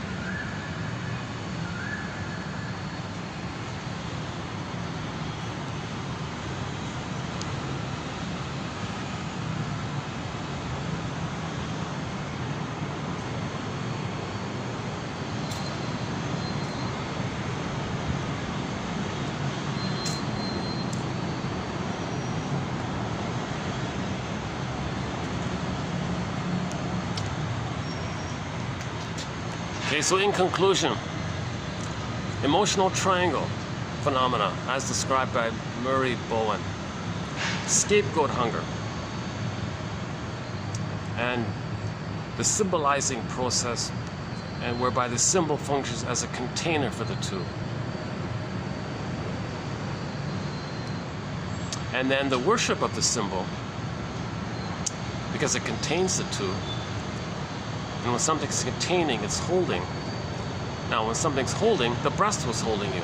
So now the symbol becomes the breast. Now, unconsciously, you're angry at the breast. So that's why it's an enraged-looking character.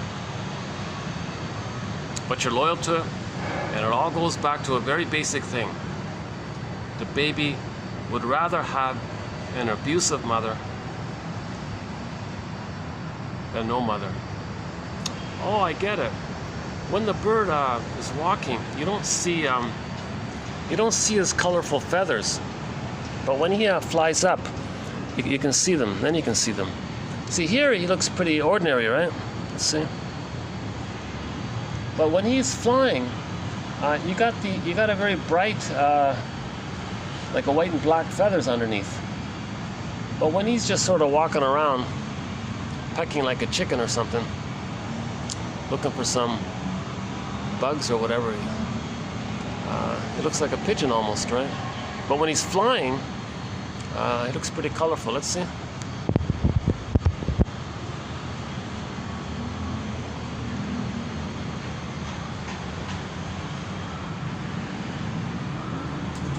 Yeah, see, did you see it? Yeah. Did you see at the end of the wings there? Looks like a little, almost like a little pigeon eagle or something like that.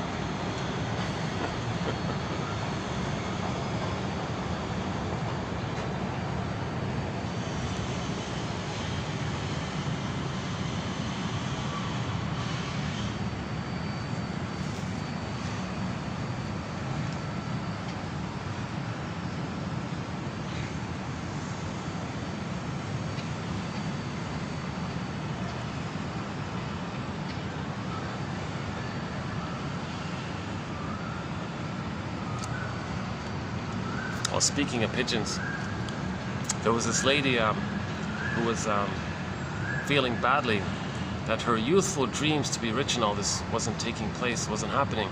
She's getting older and all this. She doesn't want to admit that she's getting older. So she got the idea that maybe, what about this reincarnation? What about the fantasy that I can go on all the time, and I don't have to admit that I'm getting older. I don't have to admit mortality. I can maintain the search for the narcissistic glory of being special on top and all this. So she asked a comedian, a guy who calls himself a new age comic, a guy named Steve Behrman. We have a couple of his quotes in our collection. She asked him, knowing this a little bit about her, she asked him, hey, what's with all this reincarnation? What's that about? His reply was, oh, it's funny how things work out. I once knew this guy who wanted to be wealthy in his lifetime. He was reincarnated as a pigeon and made a deposit on a BMW.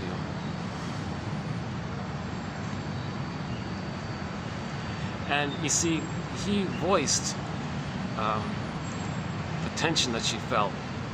So he said it was okay what you're feeling. And that kind of transition from tension to safety, you could laugh. So in the theory of humor, the first part of the joke is tense, you feel tense. When you get the answer, you feel safer, then you might laugh. And somebody said therapy is a little bit like that. When you're traumatized, you're in this tense trance or something. And if you do therapy, and you can kind of get a broader recognition and validation, it's like the joke phenomenon. You feel safer because when you feel safer from when you were before, if it's mild, you're going to laugh. If it's a deeper issue, you're going to cry. Same kind of mechanism. The safety allows the feelings to be released. If it's mild tension, benign, harmless, mild tension, you'll laugh.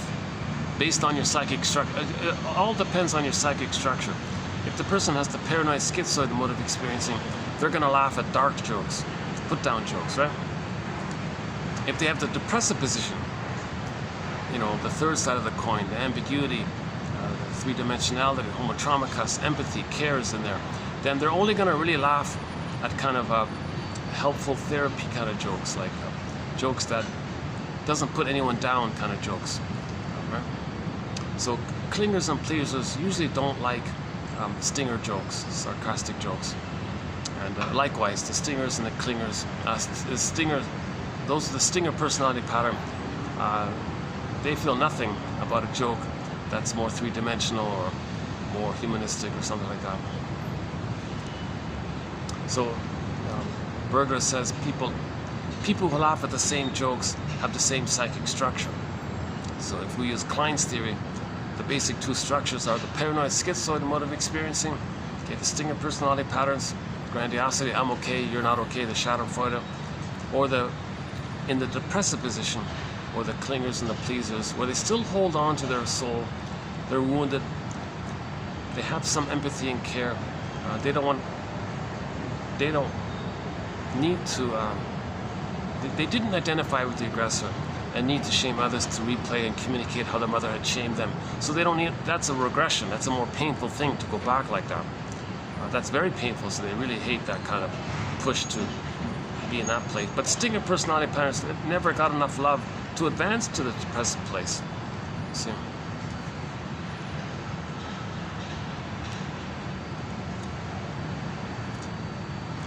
Yeah, so that's one theory about the humor. It's going to depend on the psychic structure. That's why I'm kind of surprised that there's these older sitcoms. There's so many of these shows with belligerent, shouting, bigoted characters like the Archie Bunker and Al Bundy, and even Danny Thomas to a degree. Not as bad, but he's also kind of shouting, and they all talk about like violence to the children. And they're always making jokes about hitting the children and over the knee and getting the belt, all these awful things. I'm just so surprised, and I wondered about that. And then somebody say, well, the age of narcissism. You know, it's the age of narcissism. So a good sign that we're healing is if TV shows might reflect our place of wanting to heal, playful irony. But if there's a regression, the TV shows might be more crude and more ugly or something. And maybe that's...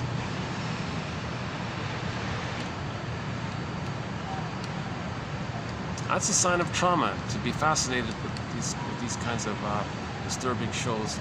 That's a sign of trauma. When I go online, I'm bombarded with ads. Oh, buy the ad for this. It's all negative stuff. Well, not all, a lot of it. Oh my God, how do I? Why doesn't my ad blocker work anymore? I keep searching for the latest ad blocker or something. Yes.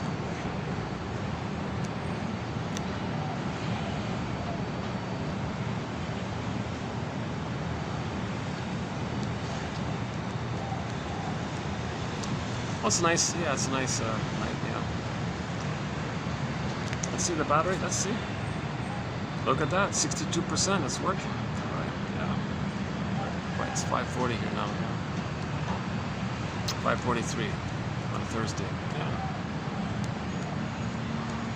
This is a pleasant relief for me here, because it's been baking here.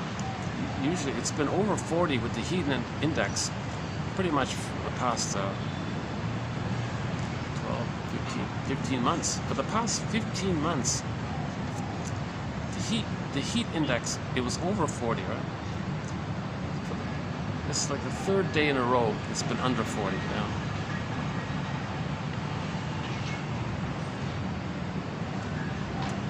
And see, it's considered a fiduciary responsibility to not care about destroying the planet, because the mother didn't care. The baby perceived, the baby's experience was the mother didn't care that what she did. In fact, she got pleasure doing it. So repetition compulsion, she destroyed him, he identifies with her, destroying the planet and not caring.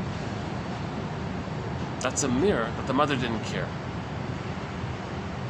Now, the mother is communicating what had happened to her. She's saying that when she was a baby, her mother didn't care. So we understand that our mothers were traumatized. Our mothers were traumatized. To help recognize this, find out her favorite jokes. Find out her first 3 earliest memories. Could be like a pattern like that. Is the mother very gamey and manipulative? Does she do a lot of coaxing and prodding? Is she lying all the time or something? Is she tricky? Is she very deceptive like that? Theory about this is, with all this duplicity and lies and all this, she is shall I compare thee to an onion? Long story short, if you layer it down, shall I compare thee to an onion? All these games people play in duplicity and lies and all this, and doublethink and rhetoric, okay, fallacies, all this nonsensical, schizophrenic type of talk, or all this stuff, it's to externalize your repressed feelings through evocation of a proxy. The proxy expresses what you're feeling but don't know. Then in your fantasy, if the other one is feeling what you're feeling, then in your fantasy, you're in the nursing place. Mother is feeling what you're feeling, and you're one. If mother's feeling what you're feeling, you're back to the oneness. Same, the one. So in the present, you want someone to feel exactly what you're feeling, so that you can think that back in the nursery, mother's feeling exactly what you're feeling. Even though the baby thought the mother was him, never mind, the mother is separate. Now, in the nursing, if the mother is feeling, does get this, in other words, her version would be she has the recognition of what the baby's feeling. She's got the signal, she's got the line there. Now, if mother knows what the baby's feeling, and she can feel a little twinge of it herself, let's say, then she can respond. If that didn't take place, later on, they spend their lives, games people play, duplicity, lies, deceptions, sins of omission. The best way to tell a lie is to include a few crumbs of truth in it. A half truth is the father of many lies. Now you're trying to trick people in their vulnerability areas. You see, all this duplicity and things is to see someone else express what you're feeling. And you're trying to get it like lined up. So you're trying harder and harder. So you're coaxing and prodding, and tricks can do it, passive aggressiveness can do it. So are one of the parents like that? Is the father or the mother like that? Pathological liars or something? Or you never know if they're telling the truth or not. So that's a sign that they're looking still for the fusion and symbiosis with the positive breast that was missing. Whereby if they could get that positive breast that was missing, if once upon a time they had it, they would have been soothed. They would have had a memory of the mother soothing them.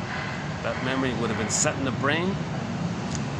Those memories of that is called the soothing interject, the holding interject, the internalized good object constancy, memories of mother soothing them. That's set in them.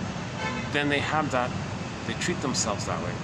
The way the mother treats the baby is going to treat himself or others, and or others, and flips it around. So find out, was the mother a stinger? Was the father a stinger? If they're both stingers, maybe check out the theory. Were one of the children scapegoated? Like the quote there, the guy had, they had 4 daughters, and the mother fantasized that one of them is the father, emotionally. She, in her psychosis, treated exactly the daughter the way she wished she could treat her husband. So she channeled all her rage and hate at the husband and hated the daughter. The daughter's going, oh my God, I'm your daughter, I'm not your husband. She doesn't know it, psychosis. So she's acting in a psychotic place, but she doesn't appear psychosis. That's the funny thing about all this. Danielle Quinnadas makes a big point about this, that nobody appears psychopath, or nobody appears psychotic or delusional and all this, or even psychopathic, let's say. Nobody appears any of these things. You don't really see it like that, right? They sound reasonable. That's just a cloak. The push underneath is towards some psychotic agenda. Shaming people in the present. Thinking you're in the nursery, being shamed by the mother and repeating it. Hoping that by repeating it, you're crying. You're in the place of crying for love. Mother, I need your love. But in the repetition compulsion, you play the shaming mother and put others in the place of you, and you want them to cry for love for you. So others crying for love, it's like a proxy for you crying for love. This is all psychotic. The person in the present in pain is not you in the nursery crying for love. It's never going to work. See, the only thing that works is consciousness. The whole thing is about making everything conscious. Everything. As much as possible. Nobody achieves perfect consciousness. Nobody achieves perfect psychological birth. Nobody achieves perfect fullness of their golden ball and all this. The few people that are like really radiant, embodied, it's a real pleasure to see them. Right? Usually it's a lot of sports athletes might have this, right? Now some sports athletes do it out of pain, so you feel a little icky like that, right? But some athletes kind of, they're in a relaxed, healthy place, right? Kind of like singers who feel embodied. You feel the feeling in their singing, right? Some singers have a powerful, they're in tune and they have a powerful voice, but it's tinsely. It's like there's something missing, right?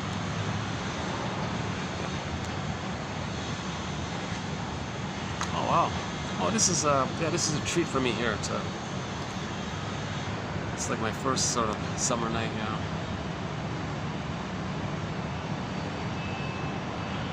Oh, I don't know if you can see it, but there's a little plane flying across the moon there. Oh, you can see it.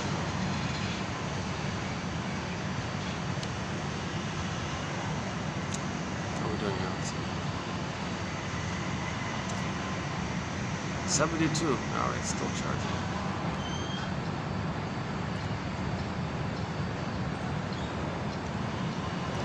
Actually, we have a whole thread on the psychoanalysis of religion, but we only talk about it in the context of when religion is being used as a tool of the plunder system. You see? The purpose of religion in that end is to prevent healing.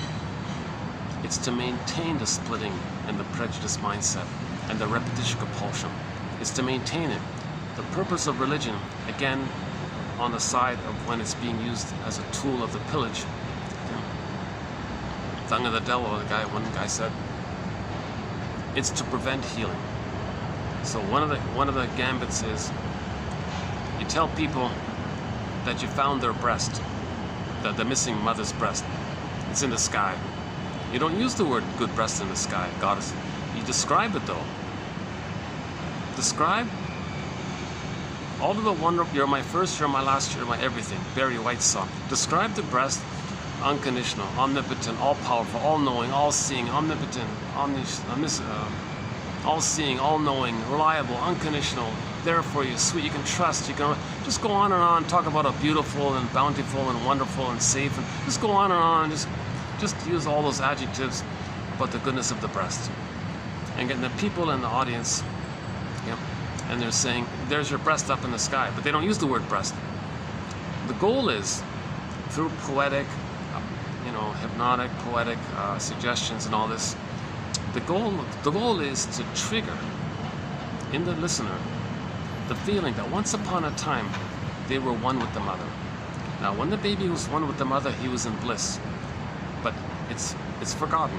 But it was there, it was experienced, but it was forgotten. The gambit is to get you to feel and get a taste of what you felt. So they just want to trigger up that blissful feeling that you had when you were one with the mother, or maybe in a happy time breastfeeding. Now, if there wasn't a happy time breastfeeding, then what they do is describe the placenta, the phantom placenta. We found your placenta. Okay, if the cords are moved, okay, where's your placenta? It's a part of you. Oh, I found it in the sky. Imagine a cord. Yeah, that's the trick. That's the gambit. Imagine a line to the placenta in the sky, and just keep describing it. And what does the placenta do? It provides everything for you. And your anger, it'll still love you and accept you. You can give all your anger, and the good placenta in the sky will send you love, and you can say all your hate. Okay, it'll give you love. Okay, the baby sends the waste elimination. He receives the goodness and the nutrients and the food from the central vein. So they're just recreating that whole imagery thing to trigger it up. Then you say, and if they're successful, you might get like a little, ooh, wow, it's amazing. What was it? Oh, you got it? Did you get it? You like it? Put money in the basket, I'll see you next time. And now you're addicted. Now that's just part A. The purpose of this is to maintain the splitting. Just keep on fantasizing the good breast in the sky, because that maintains the splitting. The speaker at the podium is not telling you or not helping you to try to heal the splits. It's not supposed to be goddess and demon in the brain. Okay? It's in the brain is supposed to be a regular human mother who was mostly loving and sometimes frustrating, but you can handle it and still hold the image of that. The third side of the coin holds the other two sides. The speaker at the podium says, oh no, don't do that. Don't acknowledge ambivalence, don't know the two sides. Just say goddess and demon, just maintain a split. Okay, goddess in the sky, okay, fantasize it. You gotta trigger up the bliss that you once had, put money in that, but just keep it like that. That maintains the splitting. So the purpose of religion is to entrench the splitting, maintain the splitting. The trauma created it, religion maintains it. It's like a maintenance of the trauma. Religion is like a maintenance of the trauma. I'm talking about it as a tool of the plunder system. I'm not talking about victims of the plunder system who are already in pain, and looking for some kind of. So we're not in any way. I'm not at all. The goal is to heal the stingers, get them to the clinger's place, and get everybody to the healthy place. I'm okay, you're okay.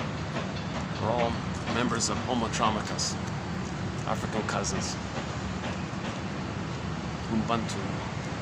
Three-dimensional, wounded, crying for love. Everything's love or a cry for love. So just think of that. Everybody you meet pretty much is crying for love. Now sometimes the cry for love is done where they're telling you how angry they feel at what their mother did to them. And the way they're saying that is by imitating her and finding others to play them. That's their cry for love. Look what my mother did to me. That's their cry for love, to say that angers at the console. The clingers cry for love by just restaging the disappointment. They just coax others to reject them. You see, my mother rejected me. You see how I tricked others to reject me? Well, I wanted to show you that my mother rejected me. So they don't hurt others, but that's their cry for love, to say what happened to them. Stingers cry for love by telling you what the mother did to them. See what my mother did to me? Now it's hard for the victims of this to say, oh, are you trying to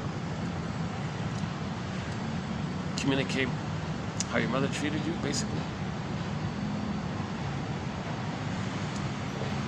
So we have one quote where the woman was about to have a baby, but she didn't want to traumatize her baby, so she went to the shrink, and after some time he said to her, "You're letting me know what kind of childhood you had."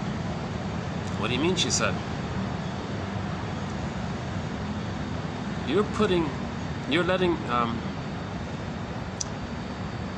letting me know what kind of mother you had and how it felt being with her. Yeah, go on, what do you mean? It seems you're putting me in the role of you, and you're acting like her, and I feel a kind of tug or a pressure to feel maybe you felt with her. And she knew that, and she admitted it, she got it. Okay, that was a therapeutic turning point. She mourned the loss of the good mother that never existed. That's a huge loss, never had it. You gotta mourn a loss. You gotta mourn something that was you never even had. All the time lost. Who you would have been had you been loved. All the mistakes and wreckage of your life. Like, you gotta mourn all this loss and the pain of it all. So she was able to do that. So she mourned the loss by recreating the thing with the therapist. She restaged it to communicate what had happened. You're communicating your childhood. You're showing me what kind of mother you had and how it felt being with her. You're putting me in the role of you. You're imitating her. And I'm now feeling, I guess, what you must have felt with her. So she kind of worked through this kind of thing. And then it worked. Later she had a baby. And she didn't need to traumatize her baby to communicate that she was traumatized, because she was aware of it before. So she reported that she was emotionally available to be a mother for the baby. She gave the baby a secure attachment style and didn't need to use the baby in a prop play to replay what had happened to her, or parentify her to make her to take care of her. She didn't or blame her that she doesn't like. She didn't need to do anything like that. She didn't need to use the baby. She was able to be a mother and feed the baby and meet the baby's developmental needs from birth to 3. So she healed intergenerational trauma. Okay, she said no more transmission of intergenerational trauma. Okay, so now we can play the music video, Because of You, Kelly Clarkson's song. I'm referring to the actual video, the little skit they showed on there, right? So she looked back, saw it, and decided to change it. When she's holding the little girl's hand, that's herself. She's connecting with herself and admitting what happened.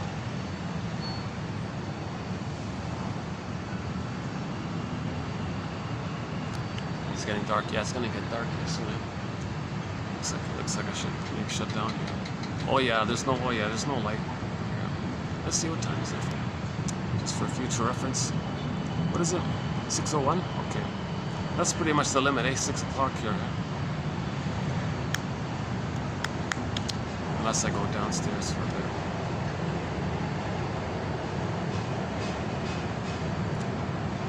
Okay, let's just wrap it up here now.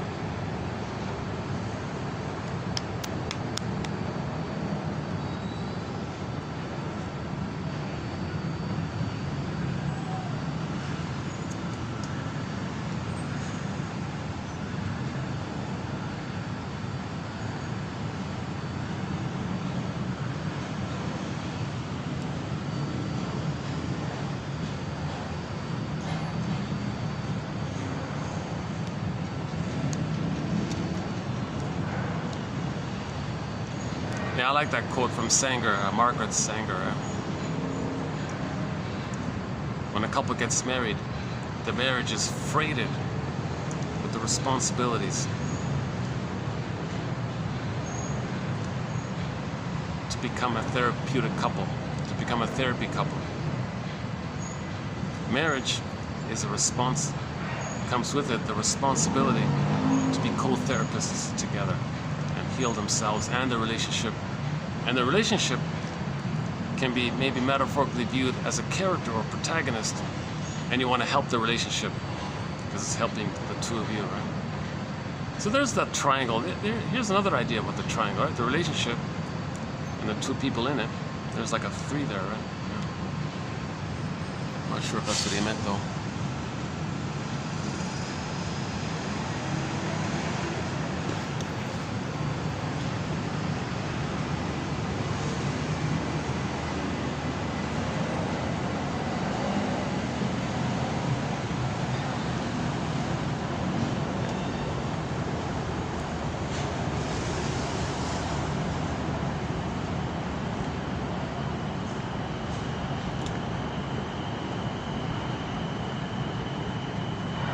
Yeah, so should we do that Sanger quote again? Let's see.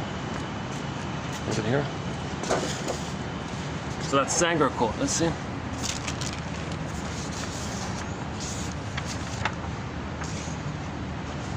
Yeah, this one here, right? A great love between a man and a great love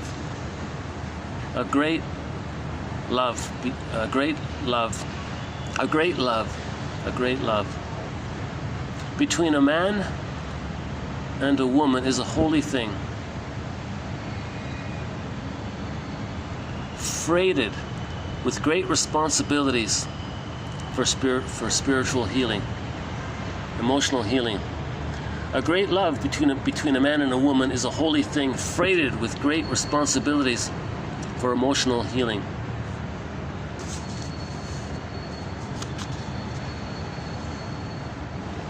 This one about the bobcat, yeah. Well, okay, that's it's funny, but yeah. Let me grapple with that one tomorrow. Yeah. Who are you after trauma? Yeah. His original line was, who are you after loss? I just changed it a bit. It was like an advertisement for a lecture or something. Who are you after loss? Well, that's a good question. Yeah, well, who are you after trauma? You're a traumatized version of yourself. You're still yourself, but maybe you got PTSD or something like that. Complicated grief, difficulty mourning.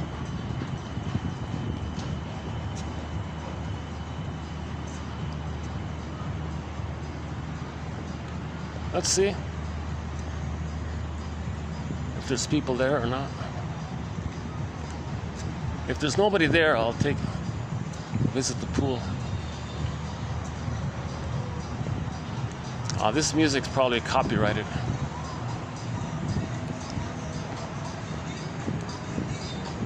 Oh, hang on.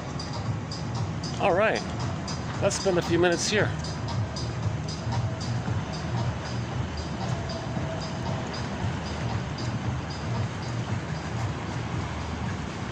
Yeah.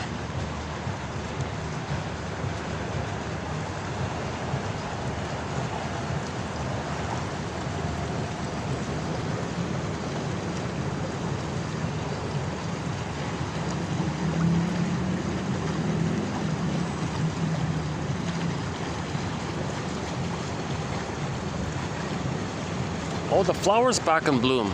Yeah, check it out. Are they back in bloom? Yeah.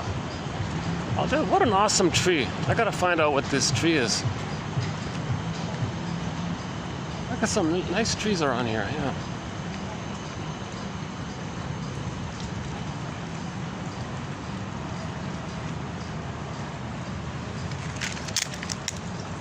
Yeah, it's got a nice mild, it's got a nice smell. Yeah, you can smell it. It's fragrant. Yeah, these flowers.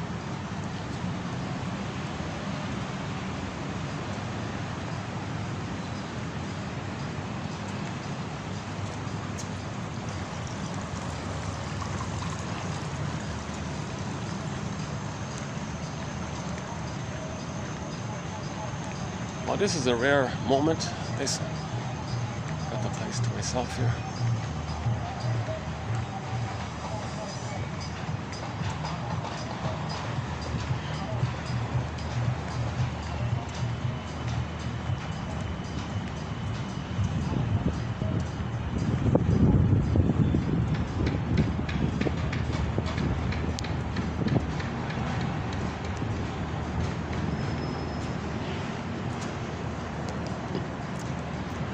Yeah, okay, so in part 2, I'll spend more time on the quotes that I just sort of skimmed through.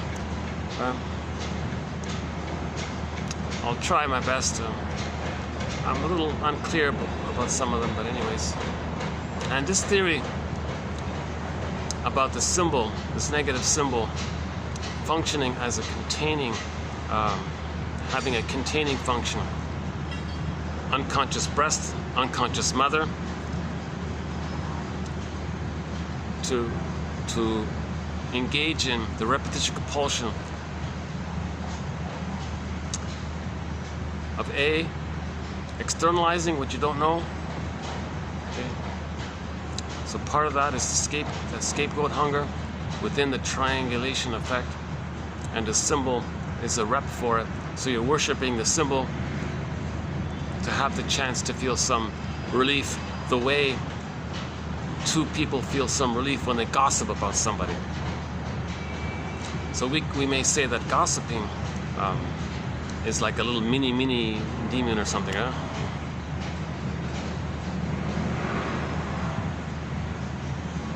And you're worshiping the little mini demon when you gossip.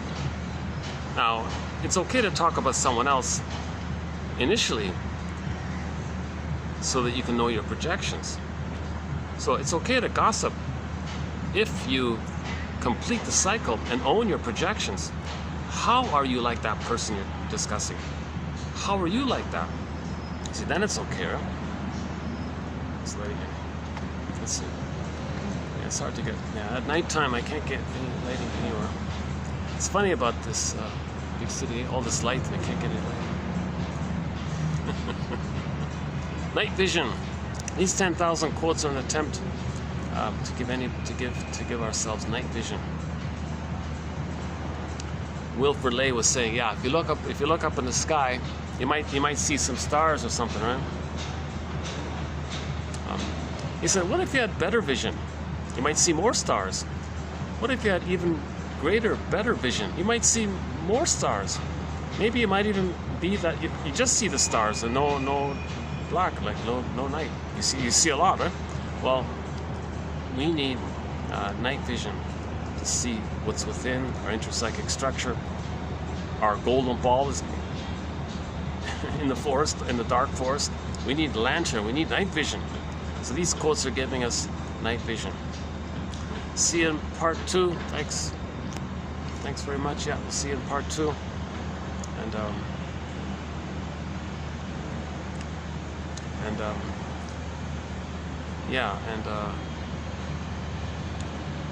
that one about the bobcat, I'm gonna have to leave that one aside. Yeah, the bobcat quote. I'm confused. Look, see, did you notice in sitcoms you see couples arguing? They have to argue first, then they can be intimate or something. Like, what's that about? Well, there's a quote about the bobcat, and the conclusion was, it's to facilitate the pregnancy, right? It's to increase secretion, to increase the chances of pregnancy. So if people are traumatized, maybe this need to quarrel first before they can be intimate, maybe that's a sign of trauma. You see, in the human relating, you wouldn't need to do that kind of, there's affection and caresses and tenderness. There's a different quality to it all, right? But if that kind of quality of affection and tenderness is missing because it wasn't received, maybe you regressed to that bobcat phenomenon. So that's his theory. But that quote from was from 1922. I'm referring to Andre Tridon's book called Psychoanalysis and Love. The quotes were today's video's quotes. And then in 27, And I did a partial preview of 27, 28, some miscellaneous quotes, but there's some good ones in there as well, yeah.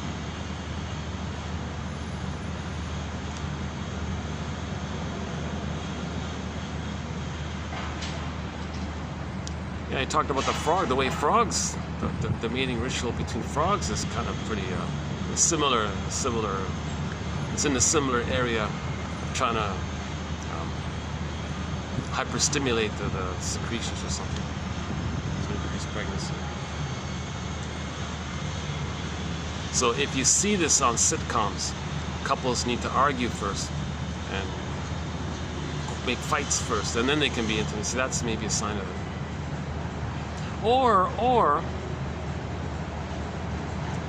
maybe it's more psychological.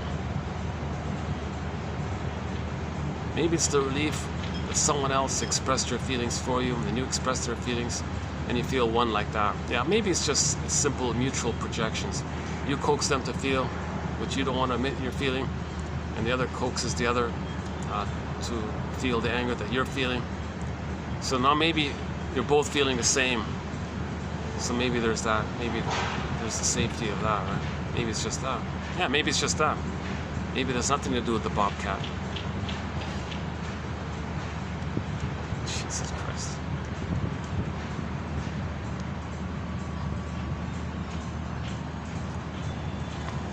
Nothing to do with the gonads or something. In other words, the endocrine system, whatever it is.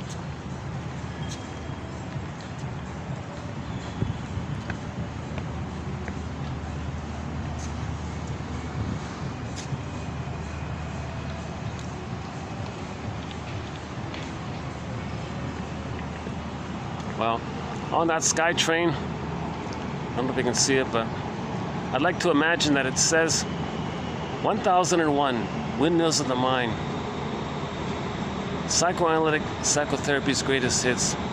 Be your own soul doctor.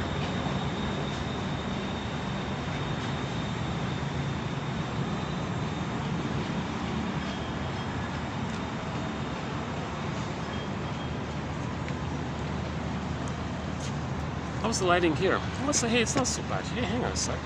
Hey, the lighting's not too bad here, right? Aha. Okay. Okay, if there's no guests over there, I could use this spot, right? Yeah, okay.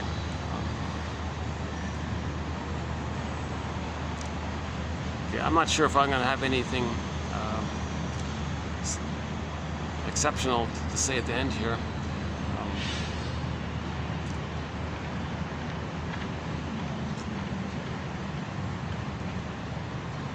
So again, this know thyself phrase, it's not just the conscious self, because the conscious self is the I dash self with a small s. But you've also got the id dash capital S.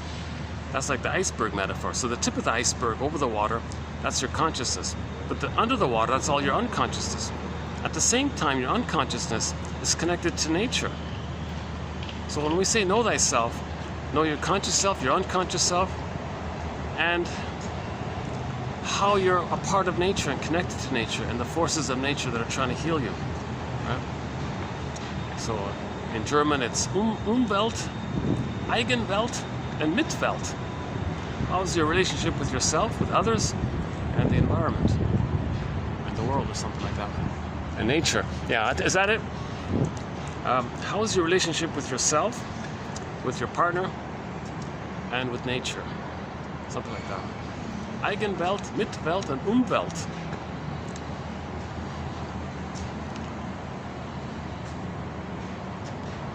Okay. How about this? Do I get light? Hey, I get some light this way, don't I? A little bit of light.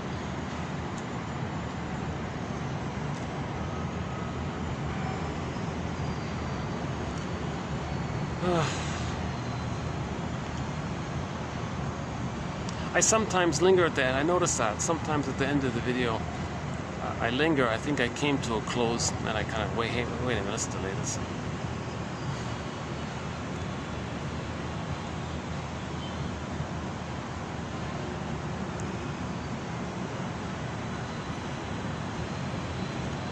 If I had the boombox, I'd play Katja Epstein's German cover of the song Windmills of the Mind, which is our theme song.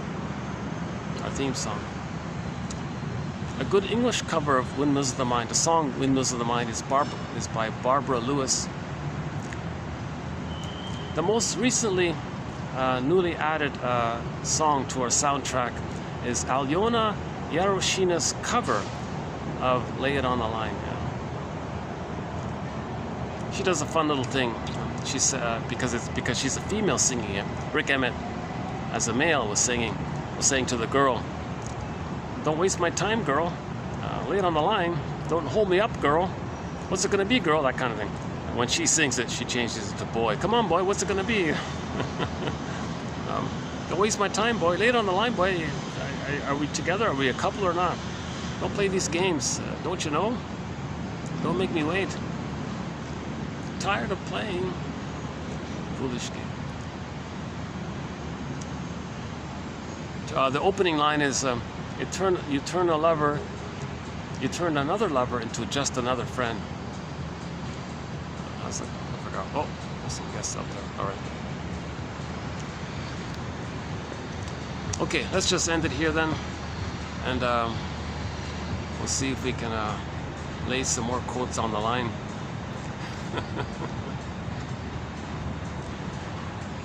We've got another song on our soundtrack called Waiting for the Moon, about this scrappy little bird called the moonbird. Can you believe it? There's a little bird called the moonbird, tough little guy. He flies from the South Pole up to the North Pole and back again in one year. He's basically flying all the time, and he knows where the crab eggs are. His favorite food are the crab eggs. He knows where they are. He's Can you believe it? So there's a song called Waiting for the Moon. Nice little song. A duet. Yeah, I remember playing that. Yeah, once. That was a nice. I was outside once like this, and I played it under the moon. Yeah, like tonight. Actually, tonight would be a good night to play that song as well. Yeah, Waiting for the Moon.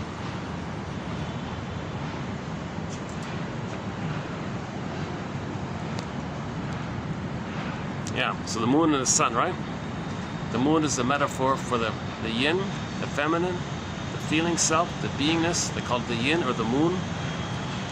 And then the more bright, the active, masculine principle, the yang, the doing. And we need them in harmony. We need them. The quality of the doing is going to depend on the condition of the being. If the being is there, then our doing is normal. If our beingness is hurt, our doing is distorted. So we got to heal, and the cycle's around, right? So we got to heal both. Healing one heals the other. Healing the other heals the other, vice versa. We got to heal both, our doing and our feeling.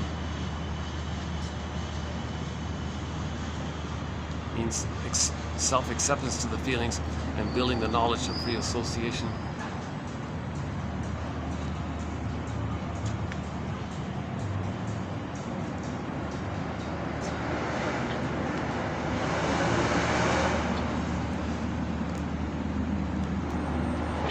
Yeah, that's our latest song to our soundtrack, Alyona Yaroshina's cover of Lay It on the Line. And